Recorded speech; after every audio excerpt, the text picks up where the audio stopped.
वाला है। तो पिछले पार्ट के एंड में हमने देखा कि जिना बारिश में बहुत देर खड़ी थी और जब ली की कार वहां पर आई तो वो बेहोश पड़ी होती है। पर जब ली उसे उठाता है ना तो एक पल के लिए वो ली का चेहरा देख लेती है एंड इस पार्ट में ली उसे तुरंत हॉस्पिटल लेकर जाता है। दूसरी ओर दोस्तों एंड्रयू और जॉन भी ना जिना को ढूंढने लग जाते हैं क्योंकि वो बहुत देर से एंड्रयू का कॉल नहीं उठा रही थी। जॉन कहता है कहीं उस जेजे ने उसे किडनैप तो नहीं कर लिया, वो तो उसके जान के पीछे पड़ा हुआ है, चलो पुलिस में कंप्लेंट करते हैं। इतने में दोस्तों जिना के नंबर से एंड्रयू को आता है कॉल तो वो तुरंत पूछता है कि तुम कहाँ पर हो, लेकिन फोन पर ली बात करता है और कहता है कि देखिए ये लड़की सड़क पर बेहोश पड़ी हुई थी, उसके फोन पर तुम्हारे कई मिस्ड कॉल्स थे, इसलिए मैंने तुम्हें कॉल किया, तुम हॉस्पिटल आ जाओ। ये कहकर दोस्तों वो एंड्रयू को हॉस्पिटल का पता दे देता है। एंड्रयू भी तुरंत उस हॉस्पिटल के लिए निकलता है। उसे बड़ी घबराहट होती है कहीं ली को जिना के बारे में पता न चल जाए। इसके बाद एंड्रयू और जॉन वहाँ से चले जाते हैं और पहुँचते हैं हॉस्पिटल। तब इनकी टीममेट बताती है कि डॉक्टर जिना का चेकअप करके गए हैं और कह रहे हैं कि जिना को बहुत तेज बुखार है, ये गहरी नींद में है, इसीलिए कल तक ठीक हो जाएगी। तो जॉन उस लड़के से कहता है कि कोई बात नहीं, एंड्रयू उसकी देखभाल कर लेगा, तुम चलो मेरे साथ। कहकर वो दोस्तों जबरदस्ती उसे पकड़कर बाहर लेकर जाता है। एंड्रयू बहुत देर जिना के पास बैठा होता है। सुबह जब जिना जागती है तो एंड्रयू उसका हाथ पकड़कर वहीं बैठा सो रहा होता है। जिना को कल रात की सारी बातें याद आ जाती है, जब उसने ली को देखा था और फिर बारिश में वो बेहोश हो गई थी, तब भी ली उसके पास था, ये सब उसको याद है। इतने में एंड्रयू भी उठ जाता है। जिना पूछती है ये बताओ मुझे यहाँ पर कौन लेकर आया। एंड्रयू कहता है तुम्हें बेहोश पड़ी देखकर किसी ने तुम्हें हॉस्पिटल पहुंचा दिया और फिर मुझे कॉल करके इन्फॉर्म किया था। तभी दोस्तों जॉन आता है और एंड्रयू से कहता है कि अच्छा हुआ कल रात तुम जिना के साथ ही रहे, वैसे तुम्हें कोई जरूरी मीटिंग में जाना था ना, तो एक काम करो तुम जाओ, मैं जिना के पास रुकता हूँ। एंड्रयू भी चला जाता है दोस्तों। अब जिना कहती है मैं जानती हूँ कि मुझे यहाँ पर ली लेकर आया था। और कहा दोस्तों मोजू कहता है कि अरे तुम्हें सपना आया था क्या, ली कैसे आ गया यहाँ पर, ली तो मर चुका है, तुम्हें क्या लगता है वो बार बार जिंदा होकर वापस आएगा। अरे नहीं रे दोस्तों, बाहर से एंड्रयू इनकी सारी बातें सुन रहा होता है और वो रियलाइज करता है कि जिना को भी ली के बारे में पता चल चुका है। अब सिंडी को दिखाती है तो वो अपने असिस्टेंट को लेटर देकर कहती है इसमें मेरे और चैंग की डेटिंग शेड्यूल है, जाकर उसको दे दो, अगर वो डेट पर नहीं आया तो मैं उसको मार डालूंगी इस बार। असिस्टेंट ग्रे को लेटर देता है और वो ली को लेटर देता है, और दोस्तों ली उसे फाड़ देता है कि मुझे एक इम्पोर्टेंट मीटिंग में जाना है, फालतू चीजों के लिए मेरे पास टाइम नहीं है। लेकिन बाहर सिंडी उसको रोक कर कहती है कि तुम्हें मुझे डेट करने से इतना डर क्यों लगता है, मैं जानती हूँ कि तुम्हें मेरी खूबसूरती से डर लगता है, तुम्हें डर है कि कहीं तुम मुझसे प्यार न कर बैठो। पर दोस्तों ली जरा भी मजाक या रोमांटिक मूड में नहीं होता, वो उसको डांट कर निकल जाता है। असल में उसे अमेरिकन इन्वेस्टर्स की एक मीटिंग में जाना है। सिंडी दरवाजा खोलकर वहाँ भी आकर ली से वही सब कुछ पूछने लगती है कि तुम मुझे डेट क्यों नहीं कर रहे, और इन्वेस्टर्स तो हंसने लग जाते हैं कि ये कौन है भाई। तब ली उनको इस तरह से इशारा करता है कि ये लड़की जरा पागल है, ऐसी हरकतें करती रहती है, पर दोस्तों वो अपना मुंह बंद ही नहीं करती। इतने में वो उसको उठाकर बाहर लेकर जाते हैं। यहाँ बेचारे ली की भी बहुत इंसल्ट हो जाती है। मीटिंग के बाद वो मोजो से कहता है कि इस लड़की ने ना मेरी नाक में दम करके रखा हुआ है, बड़ी मुश्किल से मैंने इन्वेस्टर्स को मैनेज किया। वो लिफ्ट के पास जाते हैं लेकिन लिफ्ट के अंदर सिंडी होती है दोस्तों। अब ली तो उससे पूरी तरह तंग आ जाता है और जैसे तैसे अपने कमरे में पहुंच जाता है। वो चिढ़कर पूछता है कि ये सिंडी ऐसा कर क्यों रही है। तब ग्रे उसको एक फैक्स ला कर देता है, लेकिन वो भी सिंडी का भेजा हुआ डेटिंग लेटर होता है। ली के गुस्से का ठिकाना नहीं होता दोस्तों, ये देखकर वो और बौखला जाता है। तब मोजू उसको सुझाव देता है कि तुम उसके साथ एक बार डेट पे जाकर तो देखो, जब उसे तुम्हारा असली कैरेक्टर का पता चलेगा तो वो अपने आप तुमसे दूर भाग जाएगी। और दोस्तों सिंडी ली को डिनर भी नहीं करने देती और बार बार डेटिंग की बातें करती है। तो ली कहता है कि ठीक है मैं चलूंगा, लेकिन तुम्हारे शेड्यूल के हिसाब से नहीं, उसका मैं शेड्यूल बनाऊंगा। वो बड़ी खुश हो जाती है कि आखिर ये डेट के लिए मान ही गया। दूसरी ओर जिना उसी स्पॉट पर जाकर खड़ी हो जाती है जहाँ उसने आखिरी बार ली को देखा था दोस्तों। जॉन तो उसको लाख समझाता है कि तुम पागल हो गई हो क्या, चैंग मर चुका है। दोस्तों चैंग मतलब ली, तुमने जरूर किसी और को देखा होगा। और ये सारी चीजें दोस्तों दूर से एंड्रयू देख रहा होता है, उसे बहुत बुरा लगता है। अब वो जॉन को अलग में ले जाकर साफ साफ कह देता है कि जिना ने चैंग को ही देखा था, वो जिंदा है। और ये जानकर तो जॉन की आंखें बड़ी हो जाती है, क्या तुम क्या कह रहे हो ये। वो कहता है कि हाँ वो जिंदा है, लेकिन फिलहाल तुम जिना को कुछ मत बताना, वक्त आने पर मैं खुद उसे बता दूंगा। चलिए दोस्तों वहाँ दूसरी ओर किमी को दिखाते हैं जो डिस्चार्ज हो गई है, और पति पत्नी मीडिया को पट्टी पढ़ाते हैं कि जनता चाहे हमारे साथ कैसा भी व्यवहार करे, पर हम जनता की भलाई के लिए काम करेंगे। ये सारी चीजें टीवी पर देखकर ली अपनी टीम से कहता है कि इस वायरस को कैसे भी करके हमें रोकना होगा, वरना ये मेयर इलेक्शन में जीत गया तो पूरे शहर में गंदगी फैल जाएगी। इसीलिए तो पैनी भी जेजे के साथ रहकर उसकी सारी इन्फॉर्मेशन मोजो को दे रही है। जेजे बाहर में ड्रिंक कर रहा होता है तो वो ठान लेता है कि अब मुझे मेयर बनने से कोई नहीं रोक सकता, लेकिन बस वो लीस में टांग ना अड़ाए। इतने में पैनी आकर अपनी शादी दिखाती है और कहती है मुझे आपसे अकेले में कुछ बात करनी है। जेजे बॉडीगार्ड को बाहर भेज देता है और फिर पैनी जेजे से कहती है क्या आप जानते हैं कि आपके ससुर यानी नेल अपना इलेक्शन कैसे जीते थे। नहीं ना, दोस्तों यहाँ पर एक फ्लैशबैक दिखाते हैं कि असल में नेल इंडिपेंडेंट कैंडिडेट्स को टारगेट करता था और उन्हें स्पेशल गिफ्ट्स वगैरह देकर उनका सपोर्ट जीत लेता था। वो कहता था कि अगर आपने मेरा ये गिफ्ट स्वीकार कर दिया और मुझे सपोर्ट किया तो मैं आपको $2 मिलियन दूंगा। और अब प्रेसिडेंट में पैनी कहती है कि सोचिए अगर आप भी वही स्ट्रेटेजी अपनाएंगे तो जरूर जीत जाएंगे। जे को न सिर्फ दोस्तों ये आइडिया बढ़िया लगता है बल्कि उसे विश्वास भी हो जाता है कि पैनी उसकी भलाई के लिए इतना कुछ कर रही है। दूसरी ओर सिंडी डेट के लिए सज धज कर मस्त ली से मिलती है और पूछती है तुम मुझे किस रेस्टोरेंट में लेकर जाने वाले हो बताओ जरा। ली भी कहता है कि एक स्पेशल जगह है तुम चलो तो सही। ना चाहते हुए भी ली स्टेट पर चला जाता है दोस्तों एंड सिंडी भी बड़ी खुश होकर उसके पीछे जाती है लेकिन ली उसको एक बहुत ही मामूली रेस्टोरेंट में लेकर जाता है। सिंडी का मुंह तो देखने लायक था दोस्तों, बड़े गुस्से में देख रही होती है उसको। ली भी कहता है कि देखो ये जगह तुम्हें पसंद नहीं है तो तुम अभी जा सकती हो, कोई दिक्कत नहीं है। लेकिन वो कहती है मैंने ऐसा कब कहा है, ये जगह बहुत ही बढ़िया है, खाना भी टेस्टी होगा यहाँ पर क्या करो मुझे भूख ही नहीं है। ये कहकर वो खाने से मना कर देती है। तो खाने का तो इनका प्लान कैंसिल हो गया। तो ली कहता है कि चलो मूवी चलते हैं मूवी देखने। तुम्हें कौन सी मूवी पसंद है वैसे? मूवी कह देती है मुझे एक्शन थ्रिलर पसंद है। एक्शन थ्रिलर तो नहीं होगा क्योंकि मैंने तो एक आर्ट फिल्म के लिए टिकट बुक करके रखी हुई है। अगर तुम्हें वो जॉनरा पसंद नहीं है तो तुम घर जा सकती हो, कोई दिक्कत नहीं है। नहीं नहीं ये तुम क्या कह रहे हो, आर्ट तो मुझे बहुत ज्यादा पसंद है। बस दोस्तों इस तरह मजबूरी में अब सिंडी को ली के साथ जाना पड़ता है और अगले सीन में दोनों होते हैं थिएटर में। सिंडी कहती है दोस्तों थोड़े रोमांटिक अंदाज में, क्या तुम मुझे यहाँ पर प्रपोज करने वाले हो? हैं? ली को कोई फर्क नहीं पड़ता दोस्तों, वो आराम से सोने लग जाता है। सिंडी भी चौंक जाती है कि अरे तुम सो क्यों रहे हो? वो कहता है इसीलिए क्योंकि मैंने मूवी पहले भी देखी है और जब मूवी खत्म हो जाएगी तो उसके बाद मुझे उठा देना, समझी? अरे यार ये सोने के लिए मुझे डेट पर लेकर आया था क्या? ये सोचकर वो भी सोने लग जाती है दोस्तों और अचानक ली के हंसने की आवाज आती है तो वो जाग जाती है और वो भी हंसने लगती है। ली तो उसका मुंह बंद करवा कर कहता है तुम हंस क्यों रही हो? मूवी में हीरो अभी अभी मरा है। बाकी लोग भी सिंडी पर चिल्लाते हैं कि ये कौन है जो पागलों की तरह गलत मूवमेंट पे हंस रही है। दोस्तों इस तरह इनका यहाँ पर एंड होता है और सिंडी पूछती है कि नेक्स्ट अब कहाँ चलेंगे? ली कहता है चलो किसी अच्छे बार में चलते हैं। वो कहती वैसे मैं ज्यादा ड्रिंक तो नहीं करती लेकिन बाहर का माहौल मुझे बड़ा अच्छा लगता है इसलिए मैं चलने को तैयार हूँ। लेकिन ली इस बार भी दोस्तों उसको एक लोकल बार में लेकर जाता है। सिंडी का चेहरा यहाँ भी देखने लायक था। ली कहता है कि यहाँ पर सॉज नाम का एक फेमस ड्रिंक मिलता है, पियोगी क्या उसको? और कोई रास्ता न पाकर उसको मानना ही पड़ता है और ली एक छोटे ग्लास में ड्रिंक परोसता है पर वो कहती है मुझे बड़े ग्लास में दो ना। लेकिन ली यहाँ पर भी उसको परेशान करने के लिए कहता है तुमने कुछ खाया नहीं और इसको तुम बिना खाए ज्यादा पियोगी तो तुम्हें कुछ हो सकता है, इसका भी तो ध्यान रखना है। और अब वो भी अपने एटीट्यूड में कहती है क्या बात कर रहे हो, मैं तो रॉ पी जाती हूँ, ये तो कुछ भी नहीं है मेरे सामने, डरो मत, बड़े बड़े ग्लास में दे दो। ली भी दोस्तों उसको बड़ा ग्लास देता है और वो एक एक कप में पूरा ग्लास पी जाती है। और फिर क्या था भाई, नशा तो होना ही था, नशे में बड़बड़ाती रहती है फालतू चीजें। ली कहता है तुम रुको मैं जरा बिल भर कर आता हूँ। उसके जाने के बाद सिंडी को उसका असिस्टेंट कॉल करके पूछता है मैम आप ठीक तो है ना? वो कहती है मैंने पी रखी है। अरे मैडम आपको तो पीना मना है ना। सिंडी कॉल ही काट देती है दोस्तों एंड वहाँ मोजो असिस्टेंट से पूछता है कि सिंडी का पीना मना क्यों है ये बताओ। असिस्टेंट कहता है कि सर आप नहीं जानते वो पीकर क्या हंगामा खड़ा कर देती है आपको पता है। पहले तो वो गालियां देने लगती है एंड दोस्तों अब बार में दिखाते हैं कि वो सब पर गालियों की बौछार कर रही है। वो सभी लोग भड़क जाते हैं तो ली उनको शांत करता है कि ये ऐसी है। यहाँ असिस्टेंट मोजो को बताता है कि तुम्हें पता है उसके बाद वो क्या करती है? उसके बाद वो हर किसी को काटने लगती है। एक बार तो उसने अपने पैड को ही काट दिया था एंड वहाँ भी दिखाते हैं तो ली उसको उठाकर लेकर जाता है तो वो ली का कान काट देती है। ली बेचारा उसको नीचे उतार कर अपने कान को सहलाने लगता है। अब यहाँ असिस्टेंट कहता है उसके बाद सर पता है क्या, आखिरी में वो रोना शुरू कर देती है एंड दोस्तों वहाँ सिंडी जोर जोर से रोती है कि मुझे कोई पसंद नहीं करता, सब नफरत करते हैं मुझसे, मुझ में कमी क्या है? क्या मैं समझदार नहीं हूँ, खूबसूरत नहीं हूँ? तुम हमेशा मेरे साथ रहोगे ना? ये कहकर वो ली से लिपट लिपट कर और ज्यादा रोने लग जाती है। लेकिन भी समझ में नहीं आता कि इसको चुप कैसे कराऊं। दूसरी ओर दोस्तों चेयरमैन की वाइफ ने चेयरमैन के जो टैबलेट्स बदल दिए थे ना, अरे आपको याद है ना टैबलेट्स के बारे में? वो टैबलेट्स खत्म हो गए थे और चेयरमैन असली टैबलेट्स खरीद चुका था। उन्हें लेने की वजह से उसकी सेहत बिल्कुल ठीक हो रही थी। लेकिन चेयरमैन की वाइफ फिर उनकी जगह पर वो खतरनाक टैबलेट्स रख देती है जिनसे चेयरमैन की तबीयत खराब हुई थी। यहाँ नाथन का असिस्टेंट कहता है कि मैडम ये ठीक नहीं है, अगर चेयरमैन की जान को खतरा हुआ तो तब क्या होगा? पर वो कहती है अरे तुम उसकी फिक्र मत करो और हाँ इस बारे में तुम किसी को कुछ मत बताना। अगले सीन में दोस्तों नाथन घर आता है और माँ से कहता है कि मेरा एक भी प्लान सफल नहीं हुआ माँ, लगता है एंड्रयू मुझे डोडो ग्रुप से निकाल कर रहेगा। और उसकी माँ कहती है बेटा तुम घबराओ मत, पापा की तबीयत फिर से खराब हो रही है, क्या करें? उसके बाद तुम ही हो जो इस कंपनी के चेयरमैन बनोगे और हाँ, उससे पहले तुम्हें शादी करनी पड़ेगी। कहकर वो कुछ लड़कियों की फोटोज उसे देती है और नाथन को सिर्फ जिना का ख्याल आता है। दोस्तों, लगता है ये भी जिना को पसंद करने लग गया है। एक लड़की को 3-3 लोग पसंद कर रहे हैं, क्या होगा।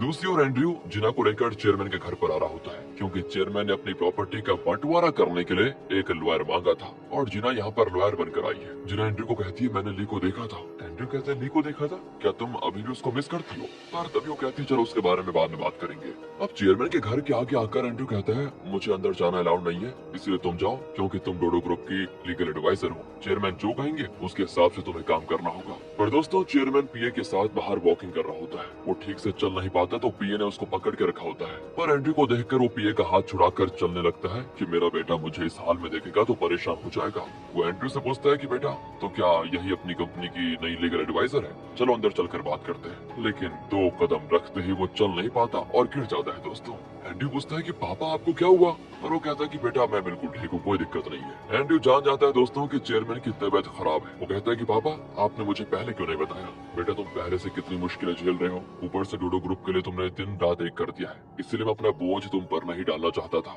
वो भी कहता है कि पापा प्लीज ऐसा मत कहिए, आप कभी मेरे लिए बोझ नहीं होंगे, मेरे लिए तो आपकी सेहत सबसे जरूरी है। चेयरमैन बहुत खुश हो जाता है कि उसका बेटा कितना काम का है, जिसकी उसको इतनी फिक्र है। बेटा अब तुम ऑफिस जाओ, मैं ठीक हूँ, अगर तुम्हारी जरूरत पड़ी तो तुम्हें फोन करूंगा। एंड्रयू भी जिना से कह देता है कि तुम पापा के साथ रहना, उन्हें किसी चीज की जरूरत पड़े तो उसका इंतजाम करवा देना। कहकर वो चला जाता है। घर आकर जिना चेयरमैन की प्रॉपर्टी डॉक्यूमेंट्स को देख रही होती है। चेयरमैन कहता है कि जो प्रॉपर्टीज मेरी वाइफ और नाथन के नाम पे है, उनमें थोड़ा चेंज करना होगा। इतने में पी आ जाता है और कहता है, सर खाना तैयार है। जिना पूछती है, अच्छा तो क्या आप खाना बना कर देते हैं चेयरमैन को? अब चेयरमैन पीए को डांटता है कि यही वक्त मिला था कि तुम्हें आने का, इस बच्ची के सामने मेरी इंसल्ट कर दी तुमने, मुझे भूख नहीं है, अभी जाओ, मुझे तो पज्जू खाने का मन कर रहा है। जिना पूछती है, क्या आप अभी पज्जू खाना चाहते हैं? बेटी तुम बेकार में लालच मत दिलाओ, उस दिन मेरी वाइफ ने जो पज्जू बनाया था उसका टेस्ट अभी भी मेरे मुंह में है। उसके जैसा टेस्टी पज्जू तो मैंने कभी नहीं खाया और ना ही कोई बना सकता है। पर क्या करूं, वो तो मुझे खाना बनाकर देने से रही। जिना कहती है, अगर आप थोड़ी देर मुझे अपना किचन यूज करने देंगे तो मैं बना सकती हूँ आपके लिए। चेयरमैन कहता है, अरे नहीं तुम वो सब मत करो, तुम्हारा काम वो थोड़ी है। सर मुझे कोई प्रॉब्लम नहीं होगी, वैसे भी एंड्रयू ने कहा है कि मैं आपकी हर जरूरत का ख्याल रखूं। ये कहकर जिना किचन में जाकर पज्जू बनाने लग जाती है और चेयरमैन को देती है। चेयरमैन कहता है कि बेटी अगर टेस्ट अच्छा नहीं लगा ना तो मैं साफ साफ बता दूंगा और उसके बाद मैं और नहीं खाऊंगा, याद रखना। जिना भी कहती, कोई बात नहीं सर, आप टेस्ट तो कीजिए बस। वो भी थोड़ा सा टेस्ट करता है तो उसकी आंखें बंद हो जाती है। कहता है, बहुत बढ़िया बनाया तुमने। इतने में चेयरमैन की वाइफ आ जाती है और पज्जू को देखकर पूछती है, ये किसने बनाया? तुमने? तुम डोडो ग्रुप की लीगल एडवाइजर हो या बावर्ची हो? चेयरमैन तो भड़क जाता है कि ये मेरे काम से यहाँ पर आई है, इसलिए तुम इसमें दखल मत दो। चेयरमैन की वाइफ कहती है कि मेरे पति को सिर्फ मेरा बनाया हुआ पज्जू का अच्छा लगता है। दोस्तों, यहाँ चेयरमैन उसकी धज्जियां उड़ाते हुए कहता है कि तुम्हारा डिश ना कुछ भी नहीं है इसके सामने जो जिना ने अभी बनाया। और दोस्तों वो भी कहती है, जरा टेस्ट करके देखो, तो जैसे खाती है तो मंत्र मुग्ध हो जाती है। नाथन कहता है कि मम्मी आपसे अच्छा पज्जू को और कोई बना ही नहीं सकता। कहकर वो भी टेस्ट करता है और टेस्ट करते कहता है कि वाह मम्मी कितना यम्मी है, आपसे भी अच्छा। उसकी माँ उसे घूरती है और कहता है कि अरे मम्मी ये भी कोई पज्जू की अच्छी, आपको कोई टक्कर नहीं दे सकता। फिर दोस्तों नाथन जिना को एक कमरे में लेकर जाता है और एकदम से पूछ लेता है कि मेरी माँ मेरे लिए लड़की देख रही है, क्या तुम मुझसे शादी करोगी?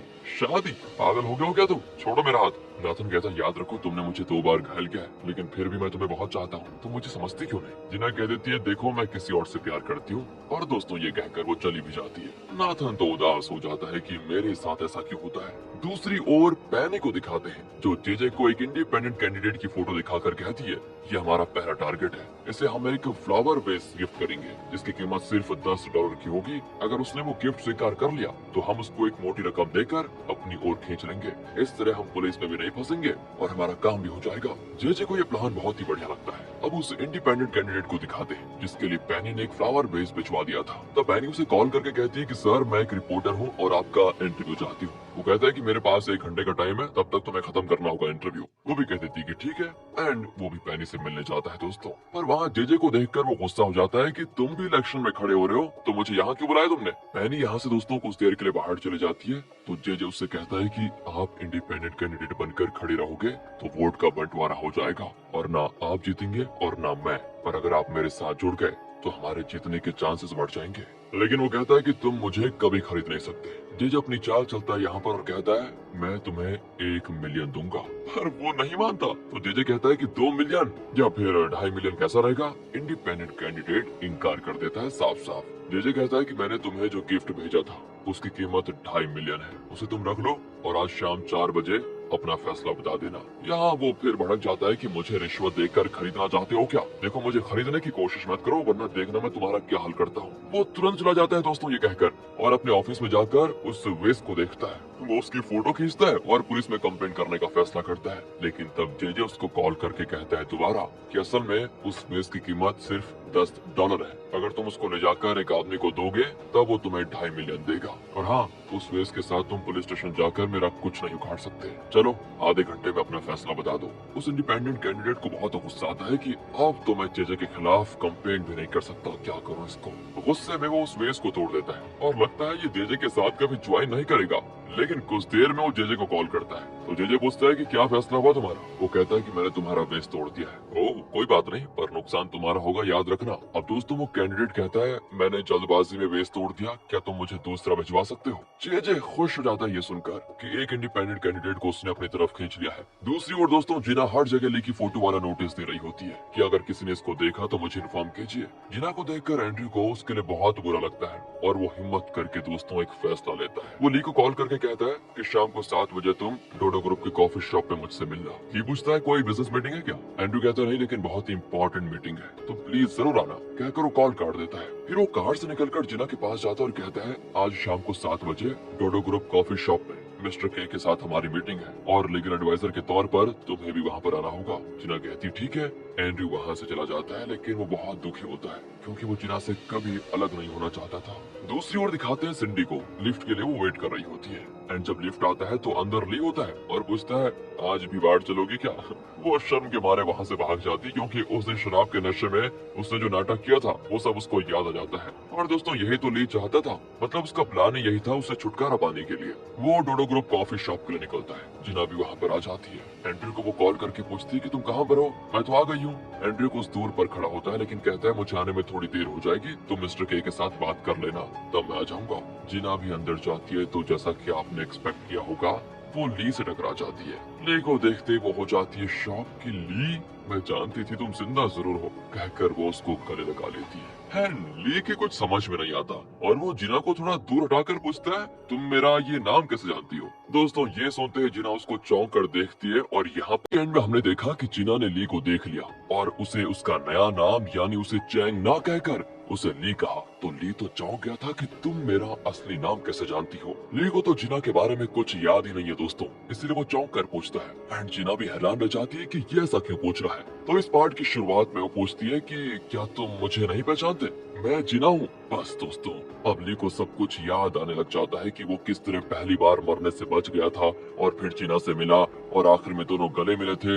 ली ने जिना को किस भी किया था, तब तक की सारी बातें उसको याद आती हैं। पर दोस्तों जब उसे ये सब कुछ याद आता है तो आप तो जानते ही हैं उसे क्या होता है, बेचारा सर दर्द से तड़पता रहता है। इतने में मोजो वहाँ पर आ जाता है और वो उसे तुरंत हॉस्पिटल लेकर जाते हैं। तब ग्रे जिना को बताता है कि ली के सर में एक बुलेट है जिसे डॉक्टर्स निकाल नहीं पाए। वो तुम्हारे बारे में सब कुछ भूल गया है, लेकिन जब उसे वो सब याद आता है तो उसके सर में बहुत तेज दर्द होता है। जिना चौंक जाती है कि ये सब तुमने मुझे पहले क्यों नहीं बताया? लेकिन एक बात बताओ, उस बुलेट को सर्जरी से नहीं निकाला जा सकता क्या? ग्रे कहता है कि नहीं, अगर उसे निकाला तो उसकी जान को खतरा भी हो सकता है। ये सुनकर जिना बहुत परेशान हो जाती है। मोजो कहता है कि ली का इलाज करवाने के लिए हमने हिप्नोटिस्ट को बुलाया है, शायद वो इसका कोई और हल बता सकेगा। दूसरी ओर दोस्तों जेजे पैनी के साथ मजे से ड्रिंक कर रहा होता है क्योंकि पैनी के बताए हुए आइडिया से जेजे उस इंडिपेंडेंट कैंडिडेट को अपने पक्ष में करने में सफल हो गया था। एंड तब वो इंडिपेंडेंट कैंडिडेट कॉल करके कहता है मुझे आपका दूसरा फ्लावर वेस मिल गया, अब बताइए मुझे क्या करना होगा। जेजे कहता है कुछ ज्यादा नहीं, सिर्फ अपना नॉमिनेशन वापस लेना होगा और प्रेस को बताना होगा कि आप मेरी पार्टी को ज्वाइन कर रहे हैं। वो कहता है ठीक है, लेकिन वो 2.5 मिलियन जो आप देने का वादा किए थे उसका क्या? जेजे कहता है कि फिक्र मत करो, जैसे तुम प्रेस मीट करोगे तो मेरा आदमी तुम्हें कांटेक्ट करेगा जो तुम्हें 2.5 मिलियन देगा। जेजे बड़ा खुश हो जाता है दोस्तों कि काम हो गया। एन यहाँ जेजे को खूब पिलाती है, पर जेजे नहीं जानता कि वो उसे धोखा दे रही है। लेकिन जेजे का बॉडीगार्ड जो उसका वफादार है दोस्तों, वो ये सारी चीजें देखकर बहुत गुस्सा होता है कि उसका बॉस इस तरह उल्लू बन रहा है, पर वो कुछ कर नहीं पाता। तब दोस्तों उसे किमी कॉल करती है, तो पैनी जेजे से कहती है, क्या तुम मुझे छोड़कर उससे मिलने जा रहे हो? बस दोस्तों जेजे उसकी बातों में आ जाता है और कहता है कि अरे उसे मारो गोली, मुझे तो तुम्हारे साथ रहना है, कहकर वो फोन को म्यूट कर देता है। वहाँ किमी परेशान होती है कि जेजे उसका कॉल क्यों नहीं उठा रहा। नील कहता है कि बेटी जेजे गलत दिशा में जा रहा है, तुम उसे अपने काबू में रखो। पर किमी कहती है कि वो ऐसा नहीं है पापा, आप खामखा उस पर शक कर रहे हैं। नील भी कहता है कि मुझे जो लगा मैंने कह दिया, आगे तुम्हारी मर्जी बेटी। दूसरी ओर पैनी और जेजे कार में होते हैं। पैनी जानबूझकर दोस्तों जेजे से लिपट रही होती है और जेजे भी उसे मना नहीं करता। ये सारी चीजें देखकर बॉडीगार्ड चिढ़कर कहता है कि जरा दूर बैठो, मेरे बॉस से चिपक क्यों रही हो? वो भी कहती है कि तुम तो चुप रहो, मैं तो जेजे के पास ही रहूंगी, बताओ क्या कर लोगे? बॉडीगार्ड दोस्तों यहाँ पर पूरी तरह चिढ़ जाता है। फिर वो जेजे को घर लेकर आता है। किमी यहाँ पूछती है, तुम कहाँ चले गए थे, मेरा कॉल क्यों नहीं उठाया तुमने? वो कहता है कि जानम आज मैंने एक बहुत बड़ा काम कर दिया है और मैं खुशी से पागल हो रहा था, इसलिए कुछ ज्यादा ही पी ली मैंने। बॉडीगार्ड दोस्तों उसे उसके कमरे में लेकर जाता है। पैनी कहती है तो फिर मैं भी चलती हूँ घर, लेकिन किमी उसे रोक कर पूछती है कि तुमने इतनी पी क्यों रखी है, तुम किसके साथ पी रही थी वैसे? तब बॉडीगार्ड बताता है कि पैनी के कुछ दोस्त आए थे, उसने उन्हीं के साथ मिलकर ड्रिंक किया। ये सुनकर किमी भी चली जाती है। पैनी तब बॉडीगार्ड को कहती है कि थैंक्स यार मुझे बचाने के लिए। बॉडीगार्ड कहता है कि मैंने तुम्हें नहीं बचाया, मैंने अपने बॉस के परिवार को टूटने से बचाया है, और आइंदा ना उनके साथ इतना चिपकने की कोशिश मत करना, वरना बहुत बुरा होगा, सुन लो। कमरे में जाकर दोस्तों किमी जेजे का कोट उतारती है तो उसके शर्ट पर किसी के लिप्स का निशान होता है। इसे देखकर वो पूरी तरह शॉक हो जाती है कि ये करके क्या आ गया आज। वहाँ ही प्रोटेस्ट आ जाता है और जिना से कहता है कि हमने बड़ी मुश्किल से तुम्हारी यादें उसकी मेमोरी से मिटाई थी, लेकिन फिर भी उसे तुम्हारे बारे में सब याद आ रहा है। इसका मतलब ये है कि वो तुमसे बेहद प्यार करता था, लेकिन अब अगर तुम्हारी याद को उसके दिमाग से पूरी तरह नहीं मिटाया गया तो उसकी जान को खतरा हो सकता है। जिना बहुत दुखी होती है, लेकिन कहती है अगर ली की जान को खतरा है तो आप जरा भी मत सोचिए और उसके दिमाग से मेरी हर याद को पूरी तरह से मिटा दीजिए। अब आगे दिखाते हैं तो ली की प्रोसेस शुरू हो चुकी है और डॉक्टर पूछता है कि तुम कहाँ हो, तुम्हें क्या दिख रहा है? ली कहता है कि मैं, जिना और उसका भाई एक घर में हैं, हम बड़े खुश हैं। तो अब हिप्नोटिस्ट उन सारी यादों को जड़ से मिटा देता है। अपने अंतर्मन में ली उस घर में जिना को ढूंढने लग जाता है, लेकिन वो कहीं नहीं दिखती। मतलब दोस्तों जिना की यादें पूरी तरह से मिटा दी गई हैं। जिना बहुत रोती है और ट्रीटमेंट के बाद वो ली के पास जाकर कहती है मुझे याद करने की कोशिश मत करो, मैं तुम्हारे दिमाग पर बोझ नहीं बनूंगी, प्लीज मुझे माफ कर दो, मैं तुमसे बेहद प्यार करती हूँ, कहकर वो ली को किस करके वहाँ से चली जाती है। बाहर एंड्रयू खड़ा होता है तो जिना कहती मुझे थोड़ी देर प्लीज अकेला छोड़ दो, कहकर वो चलने लगती है, पर एंड्रयू उसको अकेला नहीं छोड़ना चाहता और उसके पीछे चलने लग जाता है। वो भी जिना का दुख समझ चुका था दोस्तों। अगले दिन वो जिना के घर जाकर उसे जेजे के फाइल्स दिखाकर कहता है इसमें जेजे की सारी एक्टिविटीज की डिटेल्स है, जेजे के खिलाफ तुम्हारी लड़ाई में ये जरूर काम आएगा, इसे रख लो। मैं जानता हूँ तुम्हारे अंदर कितना दुख भरा पड़ा है, लेकिन तुम मुझे कुछ बताना नहीं चाहती, वो भी ठीक है, पर ऐसा मत करो। तुम्हारे मन में जो दुख है ना, वो अगर तुम शेयर कर दोगी तो शायद तुम्हारा दुख हल्का हो जाएगा। लेकिन जिना कहती है कि मैं ठीक हूँ, तुम फिक्र मत करो। दोस्तों वहाँ चेयरमैन पीए से कहता है कि एंड्रयू की जल्दी शादी करवानी पड़ेगी, उसके बाद जब शेयर होल्डर्स मीटिंग होगी तो हमारा पक्ष स्ट्रॉन्ग हो जाएगा। अब चेयरमैन की वाइफ नाथन और सिंडी से कहती है कि शेयर होल्डर्स मीटिंग से पहले तुम दोनों को शादी करनी पड़ेगी, तभी डोडो ग्रुप हमारे हाथ में रहेगा। नाथन कहता है कि आप मेरी दूसरी शादी करवाना चाहती है। लगता है दोस्तों नाथन की शादी हो चुकी थी और डाइवोर्स भी हो गया था। चलिए देखते हैं कहानी में आगे इसके बारे में क्या बताया गया है। फिर चेयरमैन की वाइफ सिंडी से कहती है कि तुम तो शादी कर लो, मैं तुम्हारे लिए एक ब्लाइंड डेट अरेंज करती हूँ। वो कहती है इतनी जल्दी शादी? नहीं मम्मी, मुझसे नहीं होगा। ये कहकर वो भाग जाती है और सीधे होटल में जाती है जहाँ दोस्तों ली रहता है। पर वो उस दिन की घटना के बाद ली से नजर नहीं मिलाना चाहती और उससे छुप जाती है। लेकिन जब वो मुड़ती है तो ली उसके सामने खड़ा होता है। वो पूछता है तुम मुझसे कुछ कहना चाहती हो क्या? नहीं तो कुछ भी नहीं कहना चाहती। ली कहता है कि नहीं, जरूर कोई बात है, तुम छुपा रही हो। वो कहती है कि हम दोनों अभी भी डेट कर रहे हैं ना। ली गुस्सा हो जाता है कि डेट पर तुमने मेरा क्या हाल कर दिया था, भूल गई क्या? फ्लैशबैक में दिखाते हैं कि दोस्तों किस तरह सिंडी ने ली का कान काट दिया था और उसके सीने से लगकर ड्रामा किया था। वो उसको डांटता है कि देखो आइंदा डेट की बात तो तुम मेरे साथ करना ही मत, दूर हो जाओ, और एक और बात याद रखना, जिंदगी में फिर कभी शराब को हाथ मत लगाना, कहकर वो चला जाता है दोस्तों। एंड अब सिंडी भी चिढ़ जाती है कि तुम मुझे रिजेक्ट करोगे, हाँ देखो मैं करती क्या हूँ। कहकर वो अपनी माँ को कॉल करके कहती है मम्मी आप चैंग के साथ मेरी ब्लाइंड डेट फिक्स कीजिए। दूसरी ओर दोस्तों वो इंडिपेंडेंट कैंडिडेट प्रेस कॉन्फ्रेंस में अनाउंस करता है कि मैं अब इंडिपेंडेंट कैंडिडेट नहीं हूँ, बल्कि मैं जेजे की पार्टी को ज्वाइन कर चुका चुका हूँ। मैं जेजे को अपना पूरा सपोर्ट दूंगा। दूसरी ओर एंड्रयू, जॉन और जीना सोच में पड़ जाते हैं कि जेजे के जीतने के चांसेस दिन प्रतिदिन बढ़ते जा रहे हैं। हमें इसके खिलाफ कोई ना कोई एविडेंस को जरूर ढूंढना पड़ेगा। दोस्तों, ली की टीम भी टीवी पर ये सब कुछ देख रही होती है और ली पूछता है कि क्या जेजे के खिलाफ कोई सबूत मिला हमें। वो जो कहता है कि मेरी एक काबिल एजेंट इस काम पे लगी हुई है, जल्दी कुछ न कुछ जरूर मिल जाएगा। वैसे उस सबूत को पब्लिक में पेश करने का काम करेगा कौन? ली कहता है कि वही लॉयर करेगी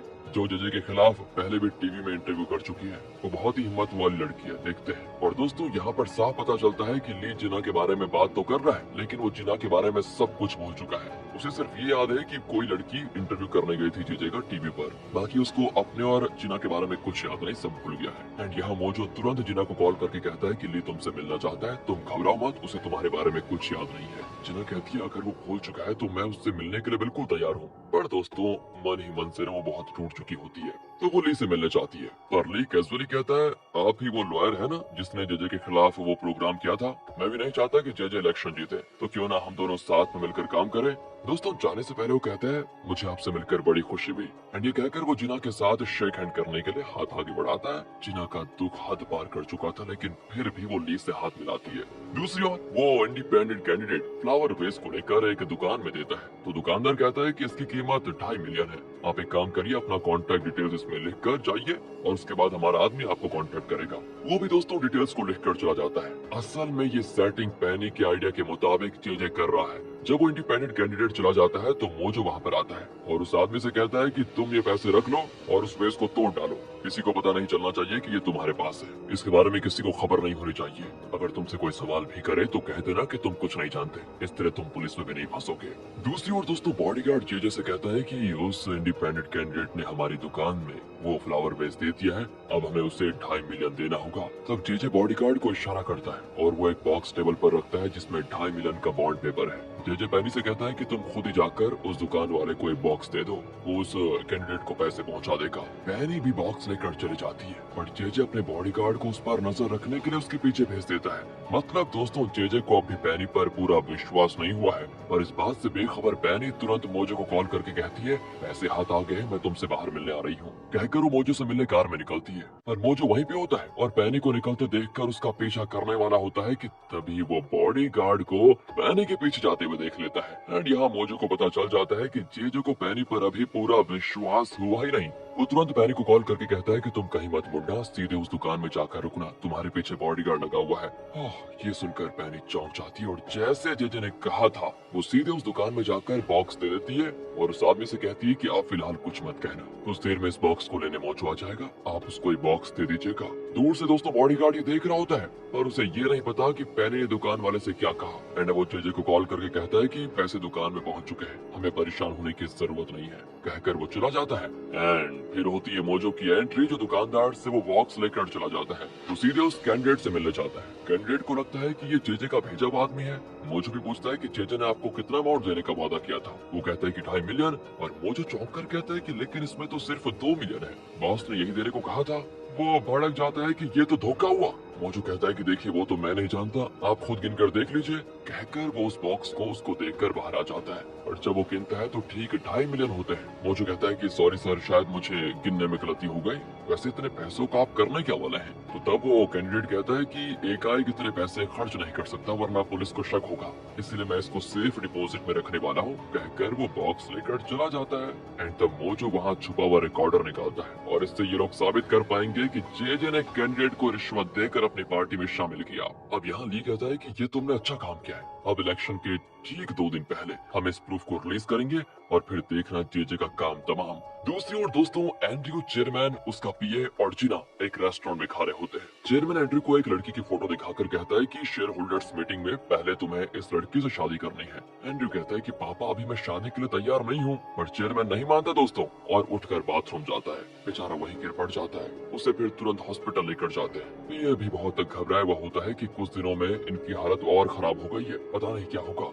बीच में तो अच्छी सेहत बन रही थी, लेकिन फिर अचानक तबीयत खराब होने लग गई, पता नहीं क्या। एंड तब चेयरमैन को उसकी वाइफ कॉल करती है, लेकिन एंड्रयू फोन उठाता है तो वो पूछती है, उनका फोन तुम्हारे पास क्या कर रहा है? एंड्रयू कहता है कि हम सब एक रेस्टोरेंट में हैं। एंड वो बड़ी उत्सुक होकर पूछती है कि कहीं वो बेहोश तो नहीं हुए ना अभी। बस दोस्तों, एंड्रयू को इस शब्द को सुनकर शक हो जाता है और वो कहता है नहीं तो वो तो बिल्कुल ठीक है अभी।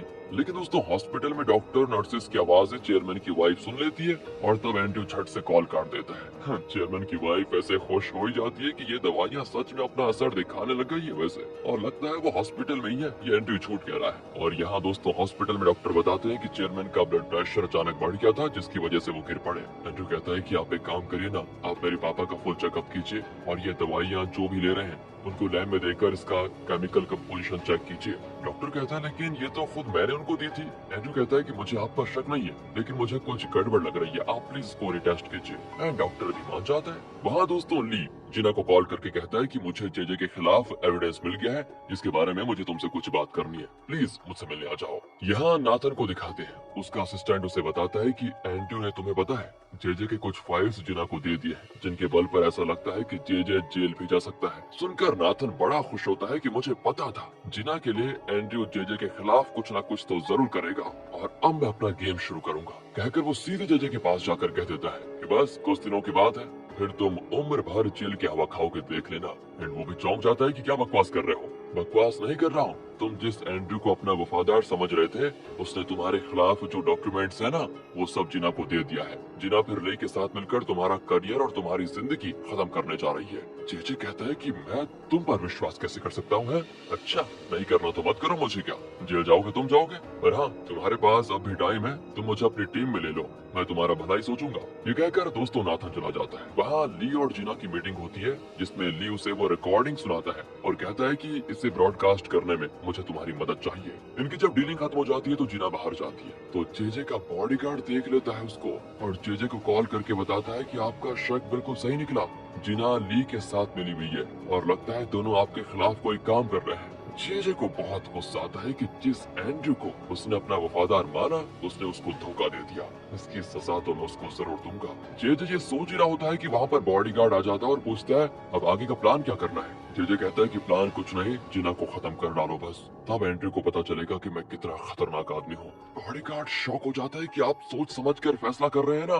जेजे कहता है कि मुझसे आधी उम्र के लोग मेरी इतनी साल की मेहनत से बने किले को मिट्टी में मिलाना चाहते हैं, लेकिन मैं अब ये होने नहीं दूंगा। तुम एक काम करो, जिना को मार डालो बस। बॉडीगार्ड भी कहता है कि ठीक है सर, आपके लिए तो मेरी जान भी हाजिर है, मैं ये काम जरूर करूंगा। दूसरी ओर जिना अपने ऑफिस में होती है और कहती है एंड्रयू मुझसे मिलने आ रहा है, मुझे जल्दी निकलना होगा। तो पार्किंग लॉट में उसका मुंह बंद कर दिया जाता है और ये कोई और नहीं बल्कि बॉडीगार्ड है। वो उसे बेहोश करके उसे कार में बिठाकर एक जगह पे लेकर जाता है, जहाँ वो ऐसी सेटिंग करेगा जैसे कि जिना ने खुदकुशी कर ली है। इसी बीच एंड्रयू जिना से मिलने आ ही रहा होता है तो सिग्नल पर वो जिना की कार को देखता है। एंड जब वो ध्यान से देखता है तो पता चलता है कि जिना अंदर बेहोश है और कार कोई और चला रहा है। बस दोस्तों, एंड्रयू सेंस कर लेता है कि जिना को कोई खतरा है। इतने में जिना की कार सिग्नल से आगे बढ़ती है तो वो अपनी कार घुमाकर तेजी से जिना की कार का पीछा करता है। पीछा पूरा नहीं कर पाता क्योंकि यहाँ पर यह में देखा कि जेजे के बॉडीगार्ड ने जिना को किडनैप कर लिया था दोस्तों, और जिना की कार को एंड्रयू ने देख लिया था और जिना को बेहोश देखकर वो उसका पीछा करने लगा था।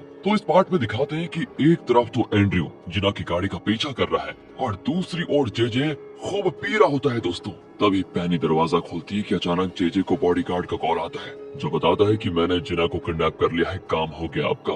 जेजे कहता है कि अगर जिना को किडनैप कर ही लिया है तो इसको एक काम करो, खत्म कर डालो, ना रहेगा बांस ना बचेगी बांसुरी। उस बड़े ब्रिज के ऊपर से उसको ऐसे फेंको जैसे कि उसने खुदकुशी की हो। वैसे भी वहाँ पर कई लोग खुदकुशी करते ही हैं, तो किसी को शक भी नहीं होगा। तब जाकर उस एंड्रयू को पता चलेगा कि मुझसे दुश्मनी मोल लेने का अंजाम क्या होता है। ये सुनकर पैनी तो दोस्तों घबरा जाती है और तुरंत वहाँ से निकलकर मोजो को कॉल करके बता देती है। मोजो ली से कहता है तो ली तो चौंक जाता है कि ऐसा भी है।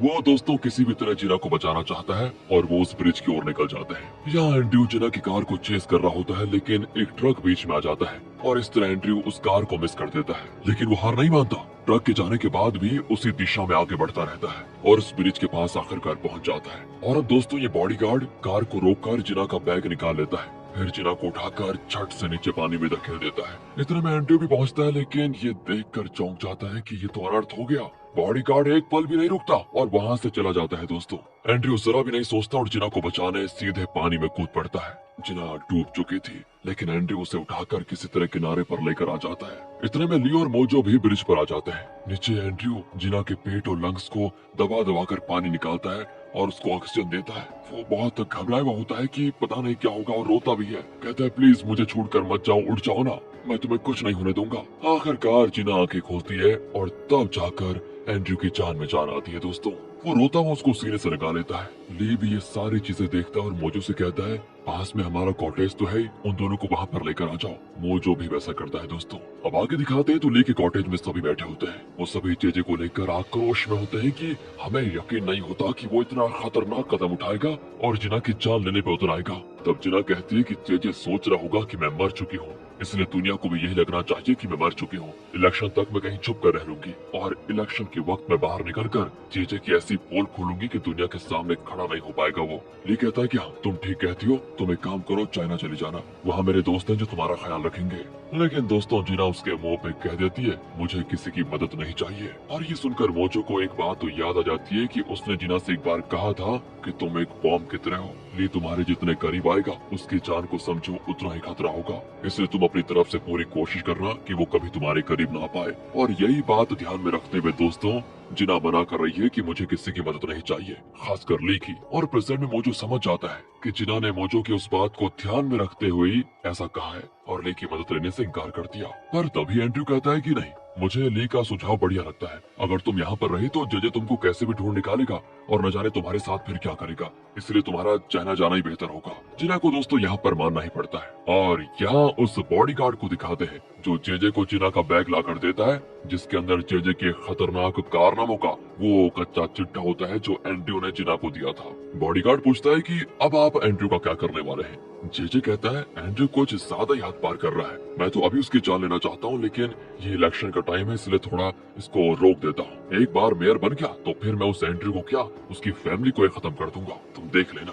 दूसरी ओर दोस्तों जिना सो रही होती है। तब एंड्रयू अंदर आता है और उसके बेड के पास एक नोट रखता है जिसमें लिखा है कि तुम चाइना चली जाओगी तो तुम्हें बहुत मिस करूंगा मैं, और तुम्हारी सेफ्टी मेरे लिए बहुत इंपॉर्टेंट है। ये कहकर वो जाने लग जाता है, लेकिन इतने में जिना जाग जाती है। दोस्तों वो कहती है पता नहीं मैं तुम्हारा शुक्रिया अदा कैसे करूं, अगर तुम ना होती ना तो मैं इस वक्त तो जिंदा भी नहीं होती, तुम्हारी ये मदद मैं जिंदगी भर नहीं भूल सकती, सच बताओ तो। एंड्रयू कहता है कि अरे शुक्रिया की क्या बात है, एक बात को तो तुम समझ लो कि तुम्हारे बिना ना मैं कुछ भी नहीं हूँ। एंड मुझे नहीं पता कि तुम ये बात जानती हो या नहीं, लेकिन यही सच है, मैं तुम्हारे बिना रह ही नहीं सकता। लेकिन फिलहाल तुम इस बारे में ज्यादा मत सोचो, अभी आराम करो बस, तुम्हें चाइना के लिए भी तो निकलना है। ये कहकर दोस्तों वो चला जाता है। दूसरी ओर हॉस्पिटल में चेयरमैन को दिखाते हैं जो हॉस्पिटल का खाना बड़े चाव से खा रहा होता है। वो पीए से कहता है कि तुम्हारे हाथ का बना बेस्वाद खाना खा खाकर मेरी जीभ मर गई थी, इसलिए मुझे दूसरों का बनाया हर खाना टेस्टी लगता है। इस तरह दोस्तों पीए को चिढ़ाते हुए वो मजे से खा रहा होता है। इतने में दोस्तों चेयरमैन की मेडिसिन का टेस्ट रिपोर्ट आ जाता है और सब जानने के लिए बड़े उत्सुक होते हैं कि टेस्ट रिपोर्ट में है क्या। डॉक्टर बताते हैं कि ये मेरा दिया हुआ मेडिसिन है ही नहीं, क्योंकि मेरी दवा तो इनका बीपी कम करने के लिए थी, लेकिन ये तो जो खा रहे थे ये महज एक सप्लीमेंट है जिससे इन्हें कोई खास फायदा नहीं हो रहा, लगता है किसी ने आपके मेडिसिन बदल दिए थे। बस दोस्तों ये सुनकर चेयरमैन, पीए और एंड्रयू सभी चौंक जाते हैं कि कौन है वो गद्दार। एंड्रयू कहता है कि पापा ऐसा कौन कर सकता है, कहीं घर पर तो कोई इसको चेंज नहीं कर रहा। दोस्तों ये सुनकर चेयरमैन समझ जाता है कि ये सब उसकी वाइफ का ही किया कराया है। वो बहुत ही गुस्से में इमोशनल होकर कहता है कि वो इतनी गिर जाएगी और मेरी जान लेने पे उतर आएगी, मैंने कभी नहीं सोचा था, मैंने उस पर कितना विश्वास किया था, मैंने सोचा भी नहीं था कि वो इतनी खिलौनी चाल चलेगी कभी। एंड्रयू कहता है कि पापा आप फिक्र मत कीजिए, इस मामले को मैं संभाल लूंगा। लेकिन चेयरमैन कहता है कि बेटा तुम इसमें मत पड़ो, तुम ऑफिस का काम देखो बस, और शेयर होल्डर्स मीटिंग भी तो होने वाली है, उसकी तुम तैयारी करो, मेरी वाइफ को मैं खुद संभालूंगा, देखता हूँ जरा उसको। दूसरी ओर चेयरमैन की वाइफ ने सिंडी के लिए एक ब्लाइंड डेट अरेंज की थी। डेट पे जाने के लिए वो सिंडी को नए ड्रेसेस दिखा रही होती है। तब नाथन आकर कहता है कि मम्मी पापा हॉस्पिटल से डिस्चार्ज होकर आ भी गए हैं। उसकी माँ चौंक जाती है दोस्तों कि इतनी जल्दी कैसे आ गए।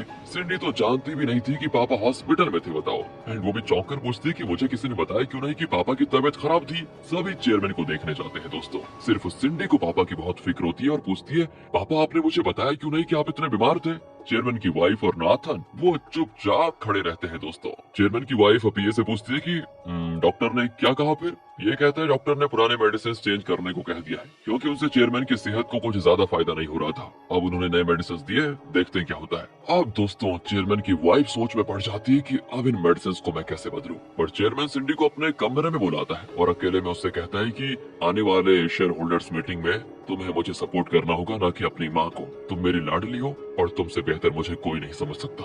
मैं सच बताऊं तो तुम्हें खोना भी नहीं चाहता बेटी। सिंडी कहती कि पापा मुझे भी आपको ही सपोर्ट करने का मन करता है, लेकिन आप एंड्रयू को अपने बिजनेस का वारिस बनाना चाहते हैं, जो मुझे बिल्कुल भी अच्छा नहीं लगता। चेयरमैन कहता है कि तुम्हारे भाई को कंपनी चलाना तो आता नहीं, इसलिए मेरी बात को समझो। एंड्रयू ही इस कंपनी को आगे बढ़ा सकता है और तुमने अगर मेरा साथ नहीं दिया ना तो फिर मुझे भूल जाना होगा कि मेरी कोई बेटी भी है। बड़े इमोशनल होकर कहता है दोस्तों। अब ये सुनकर सिंडी दुविधा में पड़ जाती कि क्या करो। अब सिंडी के जाने के बाद चेयरमैन मेडिसिन शेल्फ के पास एक पेन कैमरा छुपा कर रखता है ताकि ये पता चल सके कि उसके मेडिसिन को कौन चेंज करता है। वैसे उसे शक तो अपनी वाइफ पर है, लेकिन फिर भी कंफर्म करने के लिए दूसरी ओर डोडो ग्रुप होटल के बाथरूम में एक आदमी को दिखाते हैं जो शायद वो ब्लाइंड डेट है जिसे चेयरमैन की वाइफ ने सिंडी के लिए सेट किया हुआ है दोस्तों। एडम ली भी बाथरूम में होता है। वो आदमी फोन पर किसी को बता रहा होता है कि डोडो ग्रुप के चेयरमैन की वाइफ ने अपनी बेटी का डेट मेरे साथ फिक्स किया है। बहुत अमीर लोग हैं वो, लेकिन मैंने सुना है कि वो लड़की पागल है जरा। हाँ, पर तुम फिक्र मत करो मेरी जान, प्यार तो सिर्फ मैं तुमसे करता हूँ। हम उस लड़की को अपने बिजनेस के लिए यूज करेंगे और जब काम बन जाएगा तो फिर उसको भगा देंगे, क्या दिक्कत है। दोस्तों ली ये सारी बातें सुन लेता है। यहाँ से दिखाते हैं चेयरमैन की वाइफ को। वो सिंडी को लेकर होटल आती है और वहाँ उस ब्लाइंड डेट से सिंडी को मिलवा देती है। असल में ये किसी कंपनी के चेयरमैन का बेटा है दोस्तों। उसको देखकर सिंडी सोच लेती है कि देखने में तो हाँ बड़ा स्मार्ट है। इंट्रो देखकर चेयरमैन की वाइफ चली जाती है और सिंडी अपने डेट के साथ वहाँ पर फिर बातें करने लगती है। इतने में वहाँ पर ली भी आ जाता है दोस्तों, जिसको देखकर सिंडी ठान लेती है कि नहीं नहीं नहीं, इसके सामने तो मुझे और चमकना चाहिए। एंड वो अपने डेट का हाथ पकड़कर ली के सामने से निकलकर किसी रेस्टोरेंट में खाने जाती है। मोजो ली को बताता है कि ये कोई और नहीं, हमारी कई कंपनीज में से एक कंपनी का इन्वेस्टर है। ली भी हंसकर कहता है कि मुझे बड़ी भूख लगी है, वो लोग जिस रेस्टोरेंट में जाते हैं मुझे भी वहीं पर जाना है। एंड मोजो कंफ्यूज हो जाता है कि आखिर ली के दिमाग में चल क्या रहा है।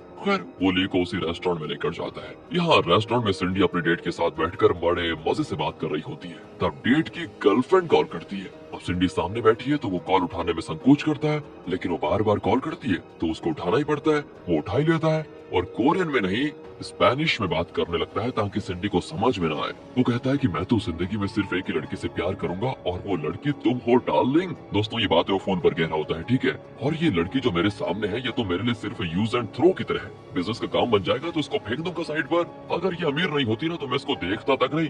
खैर वो पागल मेरे सामने बैठी है, तुम कॉल काट दो, मैं बाद में बात करूंगा। ये कहकर वो कॉल काट देता है दोस्तों। अब सिंडी का चेहरा गुस्से से लाल हो जाता है। वो कहती है कल मुँह मैं 5 साल स्पेन में रही हूँ, समझे, मेरे सामने मेरे लिए ऐसी बातें करते हुए तुम्हें शर्म नहीं आई। इस पर वो कहता है कि अब तुम्हें पता चल ही गया है तो एक और बात कह देना चाहता हूँ। वैसे तुम जैसी पागल और बेवकूफ लड़की को ना मुझ जैसा ही कोई मिलेगा। तुम दूसरों के साथ कैसे बिहेव करती हो ये तो मैं भी जानता हूँ, समझी, इसलिए ज्यादा चिल्लाओ मत। तुम्हारे लिए मैं इतनी दूर से आया, तुम्हें तो खुश होना चाहिए कि मैंने तुम्हें रिजेक्ट नहीं किया। सिंडी गुस्से में उसको चाटा मार जाती है दोस्तों, लेकिन वो उसका हाथ पकड़ लेता है। एंड तब मोजो और ली वहाँ पर आ जाते हैं। मोजो कहता है तुम क्विंसविंग कंपनी के चेयरमैन के बेटे हो ना, तुम जानते हो ये कौन है? ये है मिस्टर के, उन बड़ी कंपनीज के मालिक जिनकी एक कंपनी में तुमने इन्वेस्ट किया है। एंड इस पर वो घबरा कर उठ जाता है और कहता है nice to meet you sir. अब ली सिंडी से कहता है कि अच्छा क्या तुमने ऐसे आदमी के लिए मुझे रिजेक्ट किया था? ये सुनकर तो वो आदमी और सिंडी दोनों चौंक जाते हैं। ली उस आदमी से कहता है कि कोई सिंडी को इस तरह इंसल्ट करे ये मुझे कतई पसंद नहीं है, इसलिए मैं तुम्हारी कंपनी के सारे कॉन्ट्रैक्ट्स कैंसिल कर देता हूँ। और यहाँ से वो सिंडी का हाथ पकड़कर दोस्तों चला जाता है। वो कहता है देखो कोई तुम्हारी बेइज्जती करे ये मैं कभी सह नहीं सकता, आखिर तुम मेरी बिजनेस पार्टनर जो हो। सिंडी पूछती है मैं तुम्हारी बिजनेस पार्टनर कब बन गई? ली कहता है कि डोडो ग्रुप को लेकर तुम्हारे परिवार के अंदर जो प्रॉब्लम्स चल रही है उन्हें सुलझाने में मैं तुम्हारी मदद करूंगा और मेरे बिजनेस में तुम भी बहुत मदद करने वाली हो मेरी। तो बताओ तुम हुई ना मेरी बिजनेस पार्टनर। ऊपर से अंदर उस गधे ने तुम्हारी जो इंसल्ट की थी उसका बदला लेने के लिए मैंने उसको इस तरह इंसल्ट कर दिया। बताओ अब हुआ ना हिसाब बराबर, ठीक है ना? कम से कम आगे से जरा सोच समझ कर फैसला लिया करो और जरा मैच्योर होने की कोशिश करो। दोस्तों ये कहकर वो चला जाता है और सिंडी की खुशी का ठिकाना नहीं होता कि ली उसकी इतनी चिंता करता है। दूसरी ओर जेजे को दिखाते हैं जो गली गली जाकर भीख मांग रहा होता है, मतलब वोट मांग रहा होता है। एंड्रयू उससे मिलने आता है तो वो अकेले में जाकर बातें करते हैं। एंड्रयू पूछता है कि जिना कुछ दिनों से गायब है। जेजे कहता है कि पर बेटा ये तुम मुझे क्यों बता रहे हो? क्या तुम्हें लगता है कि मैंने उसको मार डाला? मार डाला? मैंने ये कब कहा कि वो मर गई है? मैंने तो सिर्फ इतना कहा कि वो लापता है। वैसे आपने कहा था कि अगर मैंने जिना का साथ नहीं छोड़ा तो आप उसकी जान ले लेंगे, इसलिए आपसे पूछने आया हूँ कि आपने उसके साथ किया क्या है। जीजे कहता है, अरे मैं इलेक्शन कैंपेन में इतना बिजी हूँ कि सांस लेने की फुर्सत नहीं है, ऐसे में मैं क्या जानूँ कि जिना कहाँ पर है, होगी अपने किसी फ्रेंड के घर पर। एंड्रू कहता है, अच्छी बात है, जब तक आप जिना के मामले में दखल नहीं देंगे तब तक हम दोनों पार्टनर्स होंगे, मैं बिजनेस में आपको ही सपोर्ट करता रहूंगा। जेजे कहता है कि हाँ बेटा, मैं ये इलेक्शन जरूर जीतूंगा और फिर तुम्हारा भी तो फायदा होगा, कहकर वो चला जाता है दोस्तों। लेकिन एंड्रू तो समझ जाता है कि जरूर इसी ने जिना के कत्ल करवाने की कोशिश की होगी। दूसरी ओर चेयरमैन मास्क पहनकर बाहर निकलता है तो उसकी वाइफ पूछती है कि अरे इस धूप में तुम्हें जुकाम कैसे हो गया, वैसे तुम इस वक्त टहलने क्यों निकले हो, कब वापस आओगे? चेयरमैन कहता है, बस थोड़ी देर में आऊंगा, और ये कहकर वो पिए के साथ बाहर निकल जाता है। पर दोस्तों वहाँ जाकर वो अपना जैकेट मास्क सब उतार कर कहता है, हे भगवान कितनी धूप है, अब तक तो उसने मेरे मेडिसिन चेंज कर दिए होंगे है ना। वहाँ चेयरमैन की वाइफ नहीं जानती कि मेडिसिन के पास पेन कैमरा रखा हुआ है और वो आराम से दोस्तों मेडिसिन को फिर से चेंज कर देती है। जब चेयरमैन और पीए घर लौटते हैं तो वो तुरंत उस पेन कैमरे का फुटेज चेक करते हैं और इस तरह चेयरमैन की वाइफ की पोल खुल जाती है। फुटेज में साफ दिखता है कि वो मेडिसिन चेंज कर रही थी। चेयरमैन कहता है कि अगर मैंने इस पर केस कर दिया तो ये कत्ल का केस बनेगा, मैं ये रिकॉर्डिंग शेयर होल्डर्स मीटिंग में प्ले करूंगा और अपनी वाइफ को चेयरमैन की पदवी से हटा दूंगा। लेकिन दोस्तों यहाँ फिर भी वो अपनी वाइफ को एक और चांस देने का फैसला करता है और उससे बात करना चाहता है। वो कहता है कि देखो अभी भी वक्त है, तुम चेयरमैन की पदवी से हट जाओ और घर पर रहो आराम से, मुझे खुद चेयरमैन की कुर्सी संभाल ले दो तुम। और वो चिल्ला देती है कि तुम मर्द औरतों को समझते कहाँ हो, मैं घर पर क्यों बैठूं है, तुम बैठो घर पर, मैं चेयरमैन की पदवी तुम्हें दूंगी ही नहीं, कहकर वो गुस्से में चले जाती है दोस्तों। एंड अब चेयरमैन को भी गुस्सा आ जाता है भाई कि ये ऐसे तो मानेगी नहीं, मुझे उस फुटेज की मदद लेनी ही पड़ेगी। दूसरी ओर जिना चाइना जा चुकी थी और ग्रे उसके साथ होता है दोस्तों। वहाँ वो जेजे के खिलाफ सारे एविडेंस तैयार करने लग जाती है। एंड्रयू और जॉन अब एक रेस्टोरेंट में बैठे होते हैं। जॉन पूछता है कि तुम्हें जिना इतनी अच्छी क्यों लगती है, मतलब उसमें तुम्हें ऐसा क्या खास नजर आया जो तुम उसके इतने दीवाने हो गए हो। एंड्रयू उसको शुरू से बताने लग जाता है कि वो पहली बार जिना से कैसे और कहां पर मिला था, फिर हॉस्पिटल में केन्या की बेटी का उसने कितना ख्याल रखा था, और कोर्ट में तो उसने केन्या और उसकी बेटी के लिए नहीं बल्कि सारे कैंसर पेशेंट्स के लिए जो आवाज उठाई वो काफी इम्प्रेसिव थी। डोडो ग्रुप जैसी बड़ी कंपनी के खिलाफ गवाही देने की उसने जो हिम्मत दिखाई, वो दोस्तों और भी बहुत सारी बातें बताता है जिसकी वजह से जिना को वो इतना चाहने लगा था। चलिए अब आ गया है इलेक्शन का दिन और दिखाते हैं सब कुछ रेडी है। और आज जिना चाइना से कोरिया लौट चुकी है। जेजे और किमी अपने वोट देकर टीवी पर इंटरव्यू दे रहे होते हैं। दूसरी ओर लियो और जिना मिलकर जेजे के खिलाफ कलेक्ट किए हुए सारे एविडेंसेस को चेक कर रहे होते हैं, जिसमें ऑडियो रिकॉर्डिंग्स, इलीगल फंड्स का एविडेंस और रिसेंटली उसने जो जिना का कत्ल करवाने की साजिश की थी उसी सिलसिले में जो एविडेंस था वो सब इकट्ठा कर लिए जाते हैं। लेकिन ये सारे एविडेंस वो उस दिन पब्लिक को दिखाएंगे जिस दिन रिजल्ट्स अनाउंस होने के बाद जेजे अपनी पदवी की शपथ लेगा। तब जाकर जेजे पर ऐसा जबरदस्त धब्बा लगेगा कि वो फिर कभी उठ नहीं पाएगा। एंड इस तरह की पक्की प्लानिंग करके दोस्तों वो उस प्रोग्राम की वीडियो रिकॉर्डिंग्स भी शुरू कर देते हैं। यही नहीं, उस ऑडियो रिकॉर्डिंग्स को पुलिस को देकर उस इंडिपेंडेंट कैंडिडेट से भी पूछताछ शुरू कर दी जाती है। वो कैंडिडेट कबूल कर लेता है कि मैंने पैसे लेकर जेजे को सपोर्ट किया। देख रहे हैं दोस्तों कैसे फंस रहे हैं जेजे। अगले दिन दिखाते हैं कि सब इलेक्शन रिजल्ट्स का बड़ी बेसब्री से इंतजार कर रहे होते हैं। जेजे तो 100% कॉन्फिडेंट होता है कि वही जीतेगा, इसलिए वो बड़ा खुश रहता है। एंड किमी उसको खुशी से गले लगा लेती है। पैनी के सामने उसको गले लगाकर जेजे को थोड़ा अजीब लगता है, क्योंकि वो समझ रहा था कि पैनी उसको चाह रही है। इसलिए वो किमी से कहता है मुझे देर हो रही है, अब तो जाना पड़ेगा, कहकर वो निकल जाता है। तो अगले सीन में दिखाते हैं कि रिजल्ट अनाउंस हो चुका है और जेजे को लगभग 47% वोट्स मिले हैं और एक बड़े मार्जिन से वो ये मेयर इलेक्शन जीत भी चुका है। जेजे की खुशी का ठिकाना नहीं होता दोस्तों। ये सारी चीजें टीवी पर देखकर जिना की टीम सोचती है कि बेटा जितना जश्न मनाना है आज मना ले, कल पदवी की शपथ लोगे तो तुम्हारा भांडा ऐसा फूटेगा कि तुमने कभी सोचा नहीं होगा। जेजे के घर पर दोस्तों सभी सेलिब्रेट करते हैं। जेजे अब नील से कहता है कि बाबा जी आप तो कह रहे थे कि मैं नहीं जीत पाऊंगा, अब देखो मैं अपनी काबिलियत के बल पर कैसी शानदार जीत हासिल कर चुका हूँ। ये कहकर वो आराम करने चला जाता है। अब दोस्तों पैनी भी वाइन बोतल को लेकर उसके पीछे पीछे जाती है और कमरे में जाकर कहती है मेरा कितना मन कर रहा था कि आपको अकेले में बधाई दूं, पर सबके सामने मैं कुछ कर नहीं पाई, मैं एक बार बस आपको गले लगाना चाहती हूँ। जेजे घबरा कर कहता है अरे ये क्या कर रही हो, सब बाहर ही तो बैठे हैं, किसी ने देख लिया तो। बहनी कहती बस 1 सेकंड तो लगेगा, और बाहर तो सब पी रहे हैं इसलिए यहाँ पर कोई नहीं आएगा। ये कहकर वो जेजे के सीने से लग जाती है दोस्तों और वो भी पैनी पर हाथ रखता है। लेकिन इतने में नेल वहाँ पर आ जाता है और ये दृश्य देखकर एकदम से शॉक और तुरंत बाहर। वो जेरार्ड से कहता है कि इस आदमी ने अपनी पहली बीवी को धोखा देकर मेरी बेटी के साथ अफेयर कर लिया था। अब मेरी बेटी को छोड़कर वो इस औरत के साथ अफेयर कर रहा है। मेरी बेटी की जिंदगी बर्बाद हो गई। देखो, मैंने सोचा भी नहीं था कि वो मेरे साथ ऐसी गद्दारी करेगा। नहीं, इसको मैं छोड़ूंगा नहीं। नेल बहुत गुस्से में होता है दोस्तों।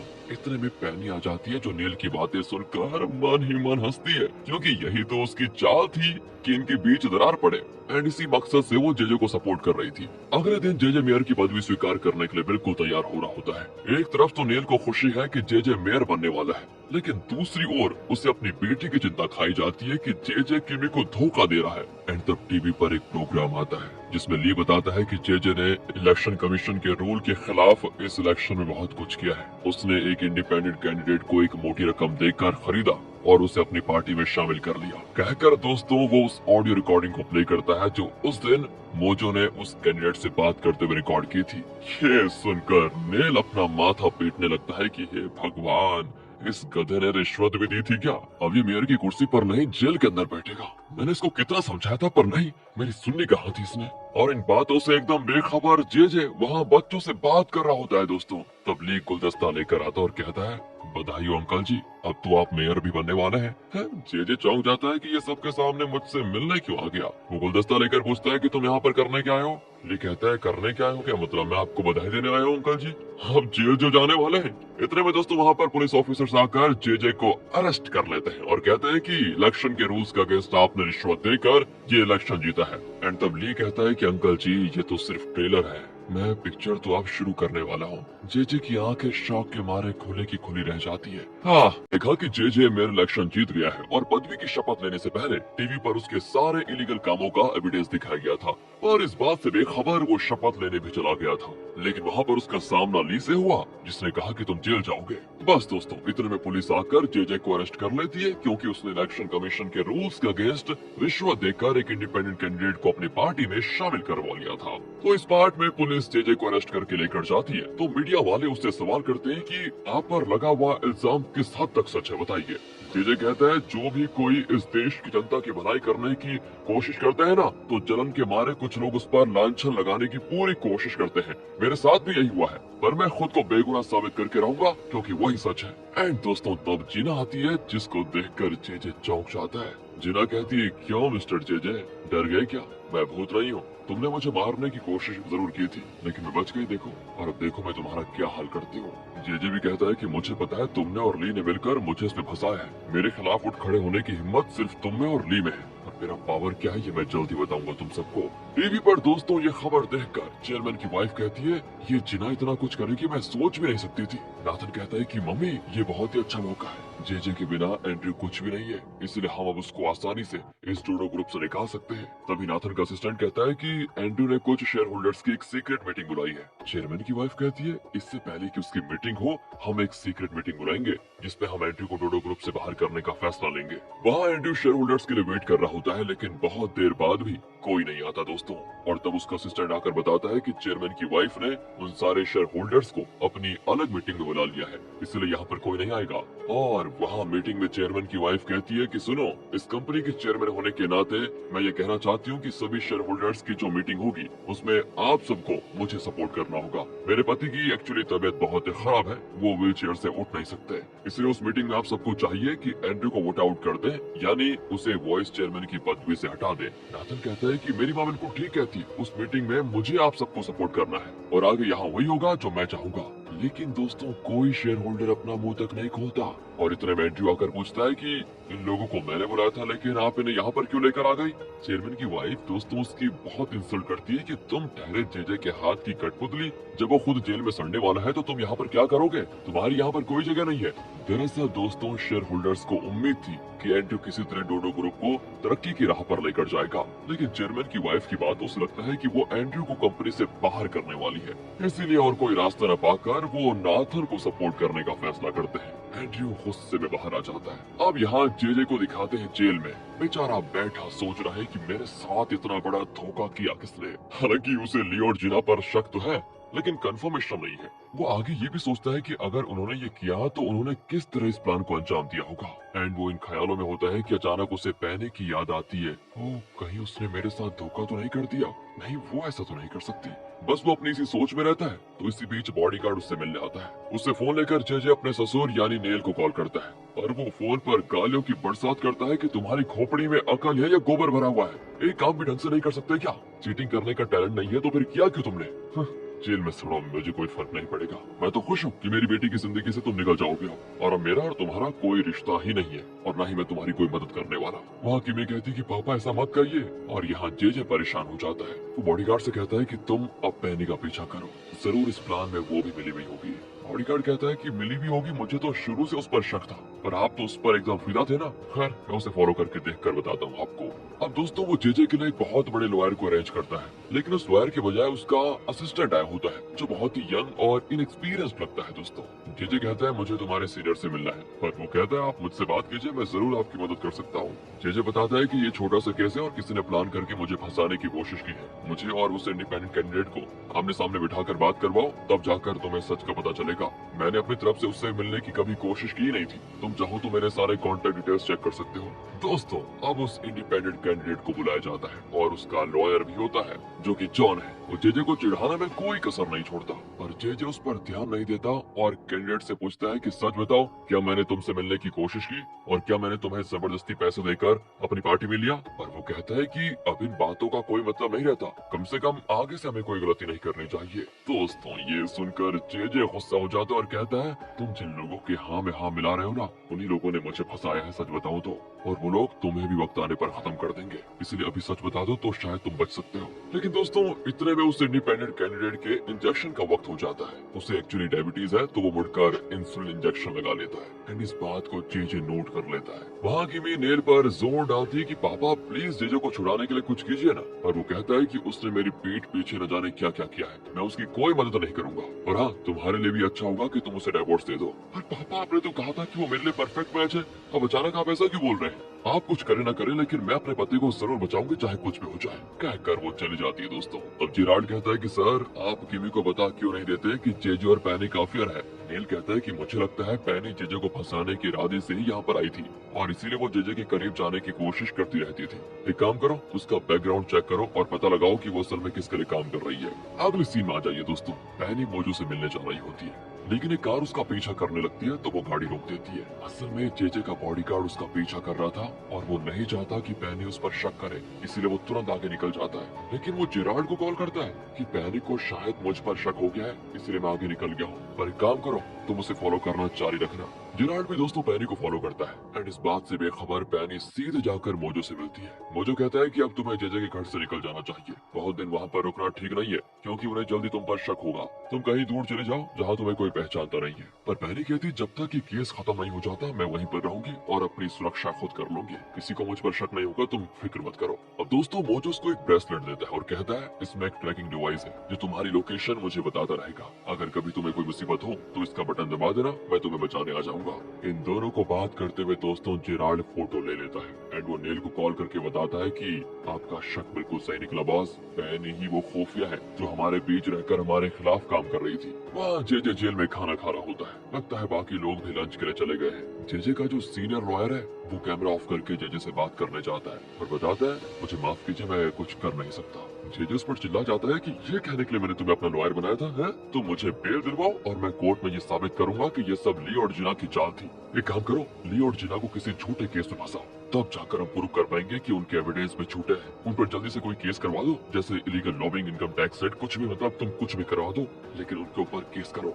अगले ही दिन दोस्तों जिना के ऑफिस में आईटी रेड पड़ जाती है। वहाँ जॉन बैठा होता है जो आईटी ऑफिसर से कहता है कि सर क्या मजाक है, हमने तो अभी कमाना भी शुरू नहीं किया है और आप लोग बताओ रेड करने आ गए। पर दोस्तों वो हर जगह अपनी सर्च शुरू करते हैं। उसके बाद वो ली से मिलने डोडो ग्रुप होटल जाते हैं और कहते हैं कि हमें इन्फॉर्मेशन मिली है कि आप इलीगल लॉबिंग करते हैं, इसलिए पूछताछ के लिए आपको हमारे ऑफिस चलना होगा। एंड ली चुप थोड़ी न रहने वाला था, वो तुरंत अपने पापा को यानी अपने ऑर्गेनाइजेशन के बॉस को कॉल करके कहता है, आप चाइना में किसी बड़े आदमी से बात कीजिए और हमें इस प्रॉब्लम से बाहर निकलवाइए। फिर वो ली को पूछताछ के लिए लेकर जाते हैं तो बीच में जे आ जाता है क्योंकि उसको टेम्पररी बेल मिल गई थी। कुछ दिन बाद कोर्ट में उसका केस चलेगा। वो अकड़कर ली से कहता है कि बेटा तुम्हें क्या लगा मैं तुम्हारा वो पुराना भोला भाला अंकल हूँ जो जेल में पड़ा सड़ जाएगा? अब मैं बहुत पावरफुल बन चुका हूँ, शायद तुम जानते नहीं। इतने में लॉयर के कान में उसका असिस्टेंट कुछ कहता है और वो ली से कहता है, सॉरी सर, लगता है ये लोग गलती से आपको पकड़कर पूछताछ के लिए लेकर आ गए। जे चौंक जाता है कि ये क्या कह रहे हो और अब ली अपना डायलॉग शुरू करता है कि इसे कहते हैं असली पावर। तुमने क्या मुझे वो पुराना मासूम और अंधा समझ के रखा हुआ है जो तुम्हारी वजह से जेल गया?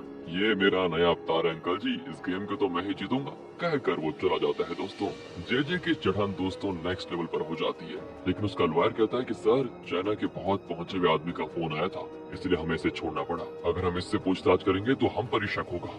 जे को लेने बॉडीगार्ड और पैनी आए होते हैं। पैनी कहती है, मुझे माफ कीजिए, मुझे और सावधान रहना चाहिए था। जे कहते हैं, नहीं इसमें तुम्हारी कोई गलती नहीं है, हम दोनों को ही सावधान रहना चाहिए था। फिर दोस्तों वो घर पर आते हैं तो नेल जे को अकेले में ले जाकर कस के चाटा मारता है पहले। फिर जे भी एकदम चौंक कर कहता है कि हाँ आपका गुस्सा जायज है। नील कहते हैं, मैंने तुम्हें कितनी बार समझाया कि इस इलेक्शन में गलती से भी चीटिंग मत करना, पर तुम नहीं माने ना। एंड वो जे को एक कवर देता है जिसके अंदर कुछ फोटोज होते हैं जिनसे साफ साफ पता चलता है दोस्तों कि पैनी मोजो से मिलने गई थी और वही यहाँ की सारी इंफॉर्मेशन मोजो के जरिए ली को दे रही थी। बस अब जे प्लान करता है कि हम पैनी को नहीं बताएंगे कि हमें उसकी असलियत पता चल चुकी है, इसके बजाय हम जानबूझकर उसे गलत इन्फॉर्मेशन देंगे और वो ली को वही गलत इन्फॉर्मेशन देगी। ऐसा करके वो अनजाने में हमारी मदद कर रही होगी और उसे पता तक नहीं चलेगा। टीवी पर दिखाते हैं कि जे के केस में सच्चाई का पता लगाने के लिए एक स्पेशल लॉयर अपॉइंट किया जाएगा और अगर उसने साबित कर दिया कि वाकई में जे ने इलेक्शन रूल्स के खिलाफ जाकर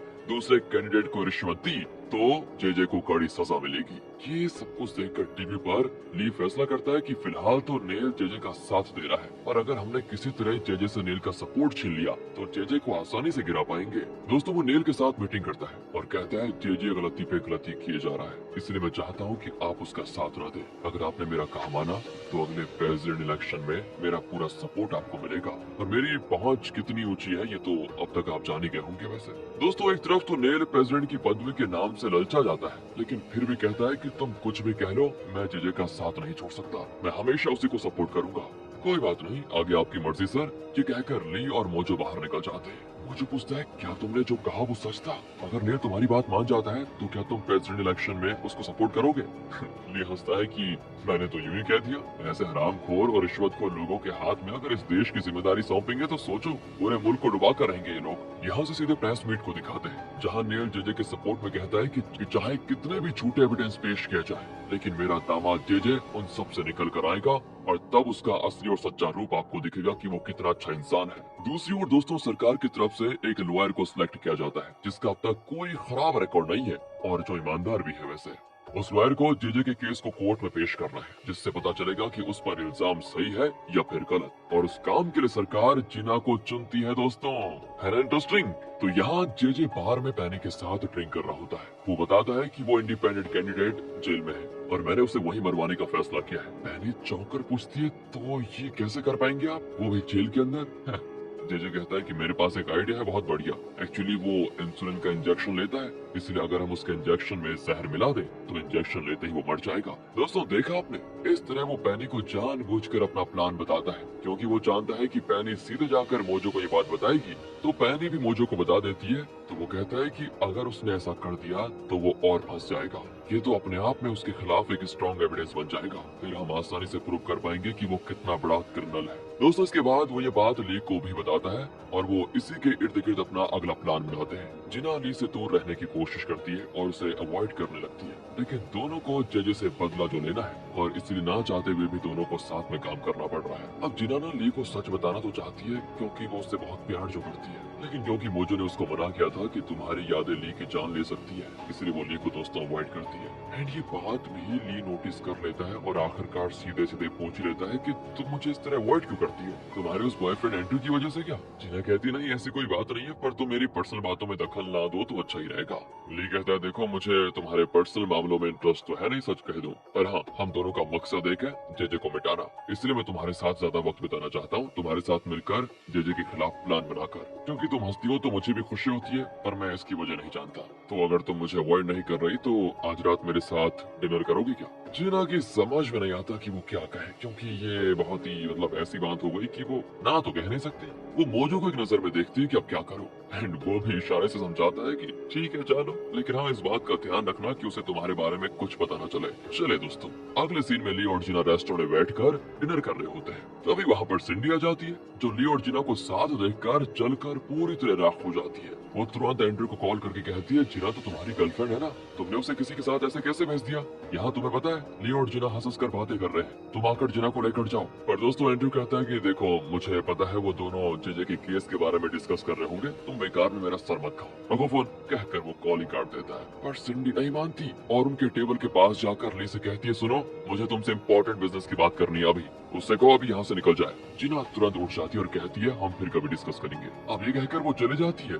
ली उसको रोकने के लिए उठता है, लेकिन सिंडी उसको रोक कर कह देती है अरे चलो ना, हम दोनों करते हैं डिनर। दूसरी ओर दोस्तों जेजे बॉडीगार्ड को बताता है बहनी ने मोजो को बता दिया होगा कि मैं इंजेक्शन के जरिए उस इंडिपेंडेंट कैंडिडेट को जहर देकर मारने वाला हूँ, पर उन्हें इस तरह गुमराह करके मैं दूसरे ही ढंग से हमला करने वाला हूँ।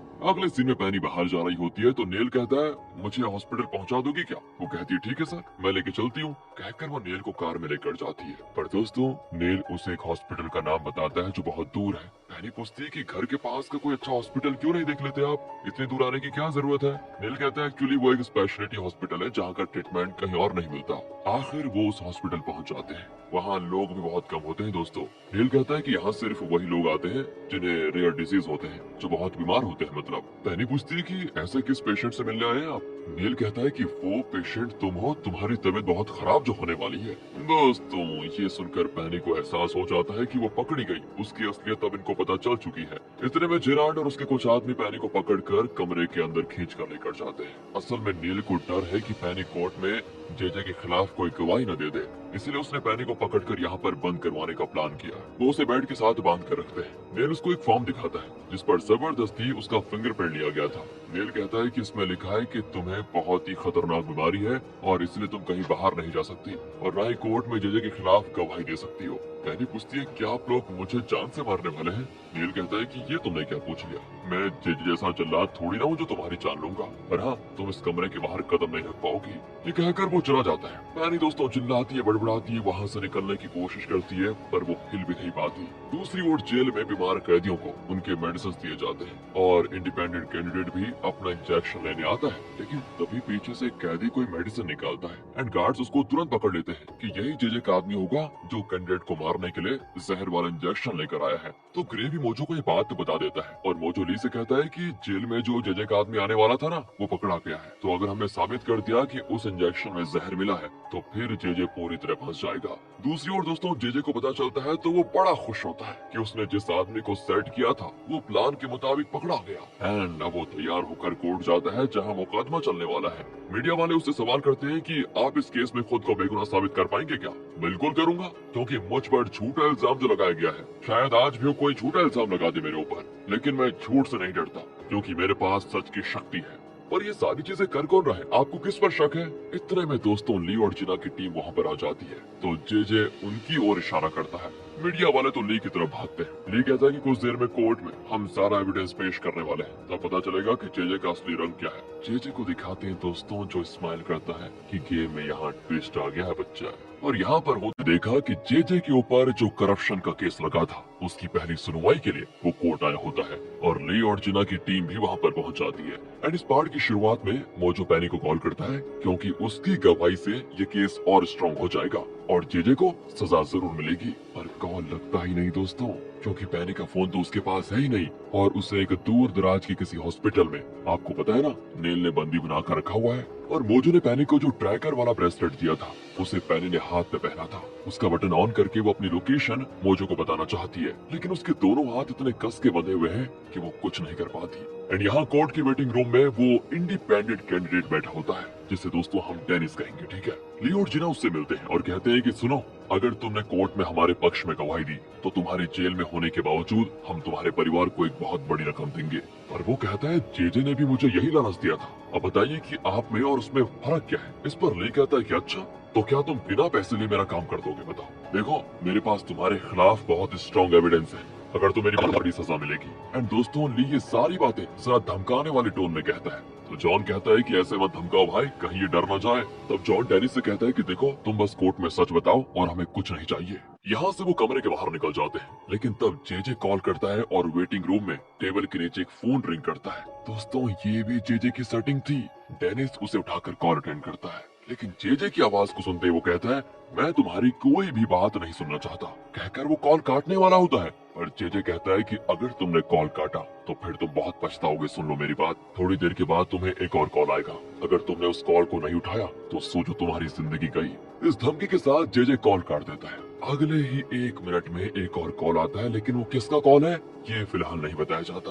दूसरी ओर दोस्तों, जिना सुनवाई से पहले जरा नर्वस होती है। एंड्रयू उसको हिम्मत देता है कि अरे इतना घबरा क्यों रही हो, हमारे पास तो बहुत ही स्ट्रॉन्ग एविडेंस है, मैं जानता हूँ तुम कोर्ट में जेजे की धज्जियां उड़ाकर रख दोगी। कहकर वो जिना को एक स्कार्फ पहनाता है और कहता है, तुम्हें याद है जब तुम मेरी सेक्रेटरी थी तो तुम मुझे टाई पहनाया करती थी, और पता है तब मुझे बहुत ही रिलैक्स फील होता था, इसीलिए अब तुम्हें रिलैक्स करवाने के लिए मैं ये स्कार्फ पहना रहा हूँ। कोई आपत्ति तो नहीं है ना तुम्हें? दोस्तों, जिना के चेहरे पर एक अच्छी सी स्माइल आ जाती है और वो जरा कॉन्फिडेंट हो जाती है। इनकी दोस्ती और अंडरस्टैंडिंग देखकर तो दोस्तों यहाँ ली को कुछ होने लग जाता है। चलिए अगले सीन में आ जाइए।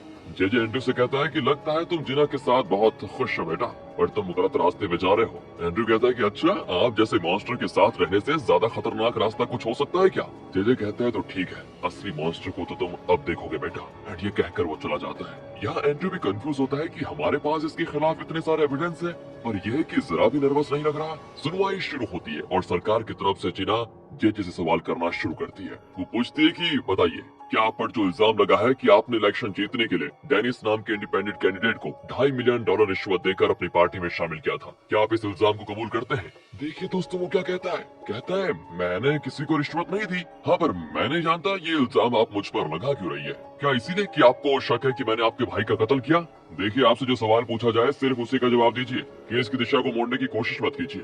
जेजे कहता है तो और मैं क्या बताऊं, आपका सवाल ही ऐसा लगता है जैसे कि आप किसी पर्सनल रिवेंज के लिए मुझे टारगेट कर रही है।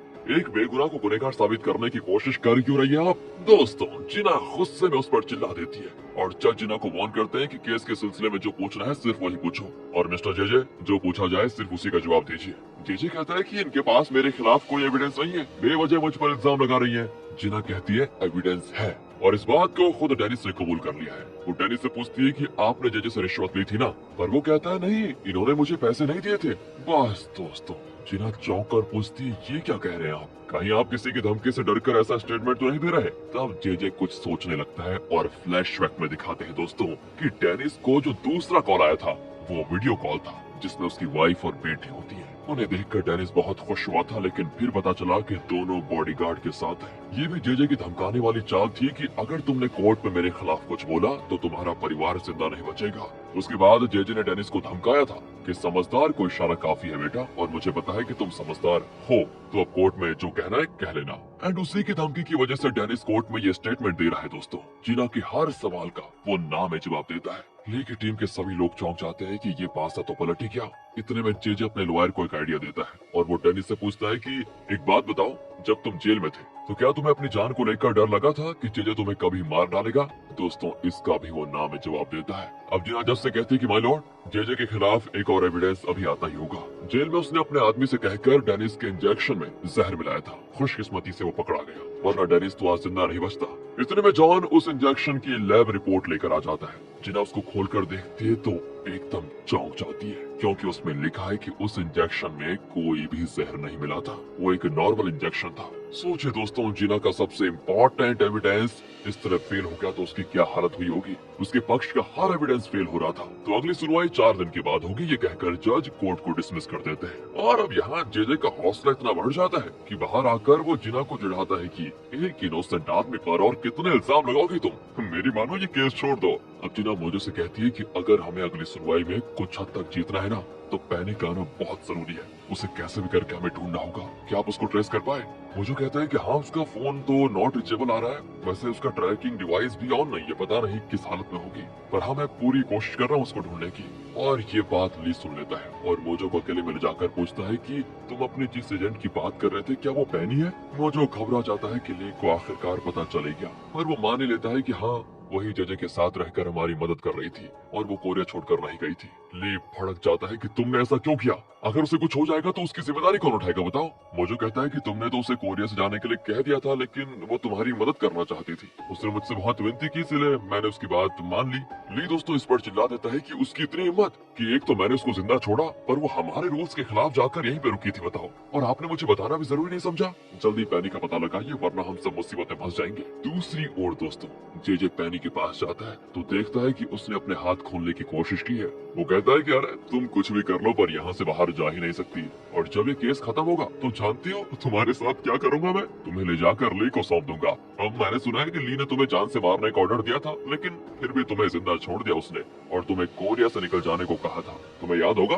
तो अब अगर वो तुम्हें देखेगा तो जरूर मार डालेगा।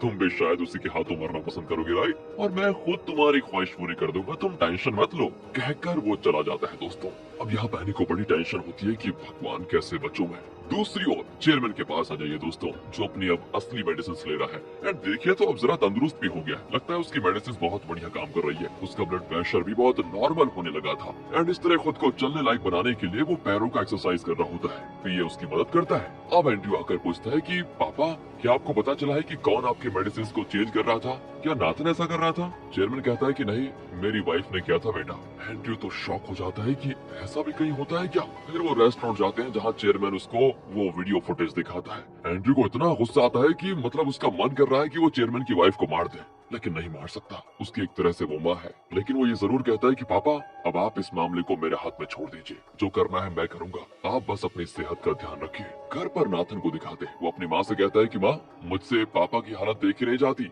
आप उनके साथ ऐसा क्यों कर रही है? लेकिन दोस्तों वो कहती है, अरे छोड़ो ना बेटा, उनके साथ जो हो रहा है वो खुद भी वो डिजर्व करते हैं। इतने में पीए चेयरमैन को लेकर घर आ जाता है। नाथन कहता है कि पापा, मैं आपके लिए अच्छा खाना खरीद कर लेकर आया हूँ, प्लीज मेरे साथ बैठ कर खाइए ना। फिर चेयरमैन के कमरे में जाकर वो कहता है कि पापा, मम्मी कितनी जिद्दी है, ये तो आप अच्छी तरह जानते ही है, तो फिर आप ही कॉम्प्रोमाइज क्यों नहीं कर लेते?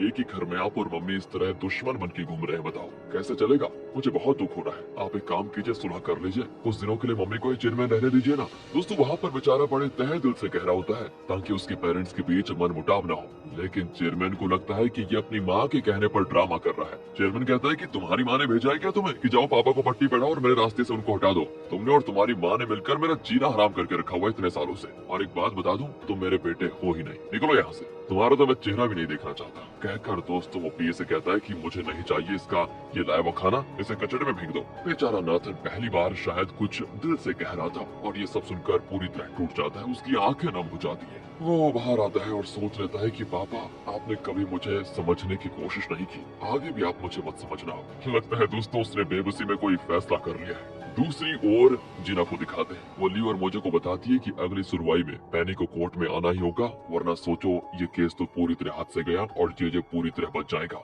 मोजो कहता है मैं ट्राई तो कर रहा हूँ, लेकिन उसका फोन स्विच ऑफ आ रहा है, जब तक वो ऑन नहीं होता तब तक उसके हाथ पे बंधे ट्रैकिंग डिवाइस का लोकेशन हम पता नहीं कर पाएंगे। दूसरी ओर जेजे पैनी के पास जाता है और कहता है कि कल दूसरी और आखिरी सुनवाई है मेरी जान, उसमें साबित हो जाएगा कि मुझ पर झूठा इल्जाम लगाया गया है और फिर मैं एकदम आजाद हो जाऊंगा। और हाँ, अगर तुमने मुझे धोखा नहीं दिया होता तो आज तुम मेरे घर में साथ होती, क्योंकि तुम मुझे बहुत अच्छी लगती थी। खैर कल मैं तुम्हें ली के पास लेकर जाऊंगा और फिर तुम्हारी जान उसके हाथ में होगी, देखते हैं वो क्या करता है। लो अभी पानी पी लो, 2 दिन से तुमने कुछ भी नहीं पिया वैसे भी। कहकर वो पैनी को पानी पिलाता है और पानी मुंह में लेकर जेजे के मुंह में वो थूक देती है। दोस्तों जेजे अपना मुंह पोंछ कर कहता है कि कल तुम्हारी जिंदगी का आखिरी दिन होगा। इस तरह उसको धमका कर वो चला जाता है। यहाँ चेयरमैन वेट लिफ्टिंग कर रहा होता है। अचानक पिया आकर कहता है कि सर आपकी वाइफ आ रही है, जल्दी बीमार वाली एक्टिंग कीजिए। वो भी वेट रखकर जल्दी से चेयर पर बैठ जाता है और बड़बड़ाने लग जाता है कि हाय दर्द के मारे मेरी जान निकल रही है। उसकी वाइफ आकर कहती है कि अच्छा एक बात बताइए, आपने मेरे बेटे को क्या कहा? वो इतना पीकर क्यों आ गया घर में? एक बात बताइए, क्या आप कभी उसे अपना बेटा नहीं मानेंगे? चेयरमैन कहता है देखो मेरी तबीयत सच में बहुत ज्यादा खराब है, अभी तुम निकल जाओ यहाँ से। लेकिन दोस्तों चेयरमैन की वाइफ गुस्से में छड़ से चेयरमैन के गाल पे मारकर कहती है अगले शेयर होल्डर्स मीटिंग में देखो मैं तुम्हारे साथ क्या करती हूँ, फिर पता चलेगा तुम्हें। बताओ यार, मार के चली गई। चेयरमैन तो पागल की तरह हंसने लगता है कि देखो मेरी बेबसी, मुझे अपनी वाइफ से मार खानी पड़ रही है। दूसरी ओर एंड्रयू नाथन के असिस्टेंट को बुला भेजता है और कहता है कि मेरे पापा की सेहत के साथ जो खिलवाड़ किया गया है उसे षड्यंत्र में तुम भी शामिल होना। एंड अब वो घबरा जाता है और कहते हैं सर ये आप क्या कह रहे हैं? देखो बनो मत, मेरे पास प्रूफ है कि चेयरमैन की वाइफ के कहने पर ही तुमने पापा के मेडिसिन को चेंज किया था। वो दोस्तों डर के मारे एंड्रयू के पैर पकड़ लेता है कि प्लीज सर किसी को मत बताइए, मेरी जिंदगी बर्बाद हो जाएगी। एंड्रयू कहता है ठीक है, अगर तुम चाहते हो कि मैं किसी को ना बताऊं तो उस दिन जिन शेयर होल्डर्स को चेयरमैन की वाइफ ने मेरे खिलाफ भड़काया था उन्हें कॉल करके कहो कि चेयरमैन की वाइफ उनसे बात करना चाहती है। एंड वो भी डर के मारे उन सभी को मीटिंग रूम में बुला लेता है। वो सभी तो चेयरमैन की वाइफ को एक्सपेक्ट कर रहे थे, लेकिन वहाँ एंड्रयू की एंट्री होती है। वो पूछते हैं कि तुम यहाँ पर क्यों आ गए? एंड्रयू कहते हैं वो तो मैं बाद में बताऊंगा, और आप सब एक बात बताइए कि इस कंपनी में इन्वेस्ट करने के पीछे आपका मकसद क्या था? आपका सबसे बड़ा डर क्या है डोडो ग्रुप को लेकर? एक आदमी कहता है कि हम चाहते हैं कि डोडो ग्रुप का शेयर वैल्यू ऊपर जाए, कंपनी तरक्की करे और हमें ज्यादा से ज्यादा मुनाफा मिले। उसके लिए जो करना होगा वही हम करेंगे। एंड्रयू कहता है अच्छा ये बात है, तब तो आपको शेयर होल्डर्स मीटिंग में चेयरमैन की वाइफ को या नाथन को वोट करना ही नहीं चाहिए। जानना चाहते हैं क्यों? पूछकर दोस्तों वो वीडियो फुटेज दिखाता है जिसमें चेयरमैन की वाइफ चेयरमैन के मेडिसिन के बदले नकली मेडिसिन रख रही है। मेरे पापा की जान लेने की कोशिश की इस औरत ने। अगर ये वीडियो मैंने लीक करवा दिया तो जानते हो क्या होगा? किसी को डोडो ग्रुप पर विश्वास नहीं रहेगा और डोडो ग्रुप का नामो निशान मिट जाएगा। फिर कहाँ से मिलेगा मुनाफा आप सभी को? अगर आप डोडो ग्रुप की भलाई चाहते हैं तो सुनो, अगले शेयर होल्डर मीटिंग में आप मुझे सपोर्ट करेंगे। कहकर एंड्रयू वाइन ग्लास उठाता है एंड स्पर्ट सभी उसे सपोर्ट करते हुए अपने ग्लासेस उठाकर चीयर्स करते हैं। दोस्तों अगले दिन आखिरी सुनवाई के लिए नेल भी तैयार हो रहा होता है। वो जेराल्ड से पूछता है कि पेनी सेफ तो है ना, कहीं वो बचकर भाग तो नहीं जाएगी? कहता है नहीं सर, अगर उसको बचकर निकलना होगा तो उसको दीवार तोड़नी होगी और उसके हाथ तो बंधे हुए हैं, इसलिए फिक्र करने की कोई बात ही नहीं है। नेल कहता है कल मुझे बुरा सपना आया था, मुझे लगता है कि हॉस्पिटल कॉल करके एक बार पूछ लेना चाहिए। जेराल्ड कहता है कि सर पर आप अपने फोन से मत कीजिए वरना पकड़े जाने का डर है। पेनी का फोन तो आपके पास है ना, उसे ऑन करके कॉल कीजिए। अब नेल जैसे उस फोन को ऑन करता है तो यहाँ जिना की टीम को अलर्ट मिल जाता है। जॉन तुरंत जिना से कहता है कि पेनी का फोन ऑन हो गया है और पेनी की लोकेशन हमें मिल गई है। दोस्तों वो उस नंबर पर कॉल करते हैं तो नेल अटेंड करता है एंड उसकी आवाज को सुनते ही जॉन पहचान जाता है कि जरूर ये नेल है और उसी ने पेनी को किडनैप करके रखा हुआ है। वहाँ पेनी को दिखाते हैं उसने रस्सी खींच कर उसको ढीला कर दिया था और अपने हाथ निकाल लिए थे। हालांकि उसके हाथों में चोट भी आ गई थी। वो अपने ब्रेसलेट के ट्रैकिंग डिवाइस को ऑन करने में सफल हो जाती है। दोस्तों यहाँ ली को भी पता चल जाता है कि पेनी नेल के कब्जे में है। इतने में मोजू आकर उसे पेनी का लोकेशन बताता है तो ली कहता है कि वो हॉस्पिटल से बहुत दूर है, सड़क से गए तो हम उसे वक्त पर कोर्ट पर नहीं ला पाएंगे, हमें हेलीकॉप्टर में जाकर उसको लाना होगा। लेकिन उस हॉस्पिटल में हमें अलाउ नहीं किया जाएगा ना, इसलिए आप वहाँ के लोकल पुलिस स्टेशन को कॉल कीजिए कि उस हॉस्पिटल में एक कत्ल हुआ है और हम भी पुलिस के साथ हॉस्पिटल के अंदर चले जाएंगे। मैं अभी हेलीकॉप्टर का इंतजाम करता हूँ। इस तरह दोस्तों एक ही मिनट में ली झट से पूरी प्लानिंग कर लेता है। यहाँ जिना और जॉन सोच लेते हैं कि बस जब तक पेनी ली को कोर्ट नहीं लाता तब तक इन्हें किसी तरह कोर्ट की प्रोसीडिंग्स को खींचना होगा, यानी मतलब एक्सटेंड करना होगा फालतू की बातें कर करके। उसके लिए इनको कोई चाल चलनी होगी और इनके प्लान से एकदम बेखबर जे जिना से कहता है कि अच्छा एक बात बताओ, अब तो तुम्हारे पास कोई एविडेंस नहीं होगा। हाँ, मैं ये केस जीत जाऊंगा और जीतते ही मेयर बन जाऊंगा, फिर देखना मैं एक एक करके तुम सबका खात्मा कैसे करता हूँ। जिना भी उसको चिढ़ाती है कि जब लोग ओवर कॉन्फिडेंट हो जाते हैं ना, उनका दिमाग अपनी जगह से खिसक जाता है और उनकी हार होती है। फिर दोस्तों हॉस्पिटल में आ जाइए। एक नर्स पेनी को स्पॉन्ज बाथ देने आती है और पेनी ऐसे बैठी होती है जैसे कि उसके हाथ बंधे हुए हैं। अचानक हेलीकॉप्टर की आवाज सुनकर नर्स चौंक जाती है कि यहाँ पर कौन हेलीकॉप्टर लेकर आ गया और वो भी इतनी नीचे क्यों उड़ रहा है। दोस्तों पेनी को तो तुरंत एहसास हो जाता है कि उसे बचाने के लिए मोजो और ली आए होंगे। ली और मोजो हॉस्पिटल के बाहर खड़े होते हैं। ली जिना को कॉल करके कहता है कि हम 1 घंटे में पेनी को लेकर कोर्ट पहुंच जाएंगे, तब तक तुम कुछ भी करके कोर्ट की प्रोसीडिंग्स को एक्सटेंड करो। हाँ मैं पूरी कोशिश करूंगी पर तुम जल्दी आ जाना, कहकर वो कॉल काट देती है। इतने में लोकल पुलिस भी हॉस्पिटल आ जाती है एंड ये लोग उनके पीछे पीछे अंदर चले जाते हैं। पुलिस वहाँ के स्टाफ को बताती है कि हमें इन्फॉर्मेशन मिली है कि यहाँ किसी का कत्ल हुआ है। इतने में ली पैनी को पुकारते हुए अंदर भागता है एंड वो उसे रोकने की बहुत कोशिश करते हैं, लेकिन ली उनको चकमा देकर अंदर चला जाता है। दोस्तों, कोर्ट में जिना कहती है कि मैं कुछ और विटनेसेस से पूछताछ करना चाहती हूँ। जेजे चौंक जाता है कि आप कौन सा विटनेस लेकर आ गई। असल में दोस्तों, इंडिपेंडेंट कैंडिडेट डेनिस के साथ मिलकर जिन लोगों ने उसके लिए प्रचार किया था, उन्हें जिना विटनेस के तौर पर लेकर आई थी।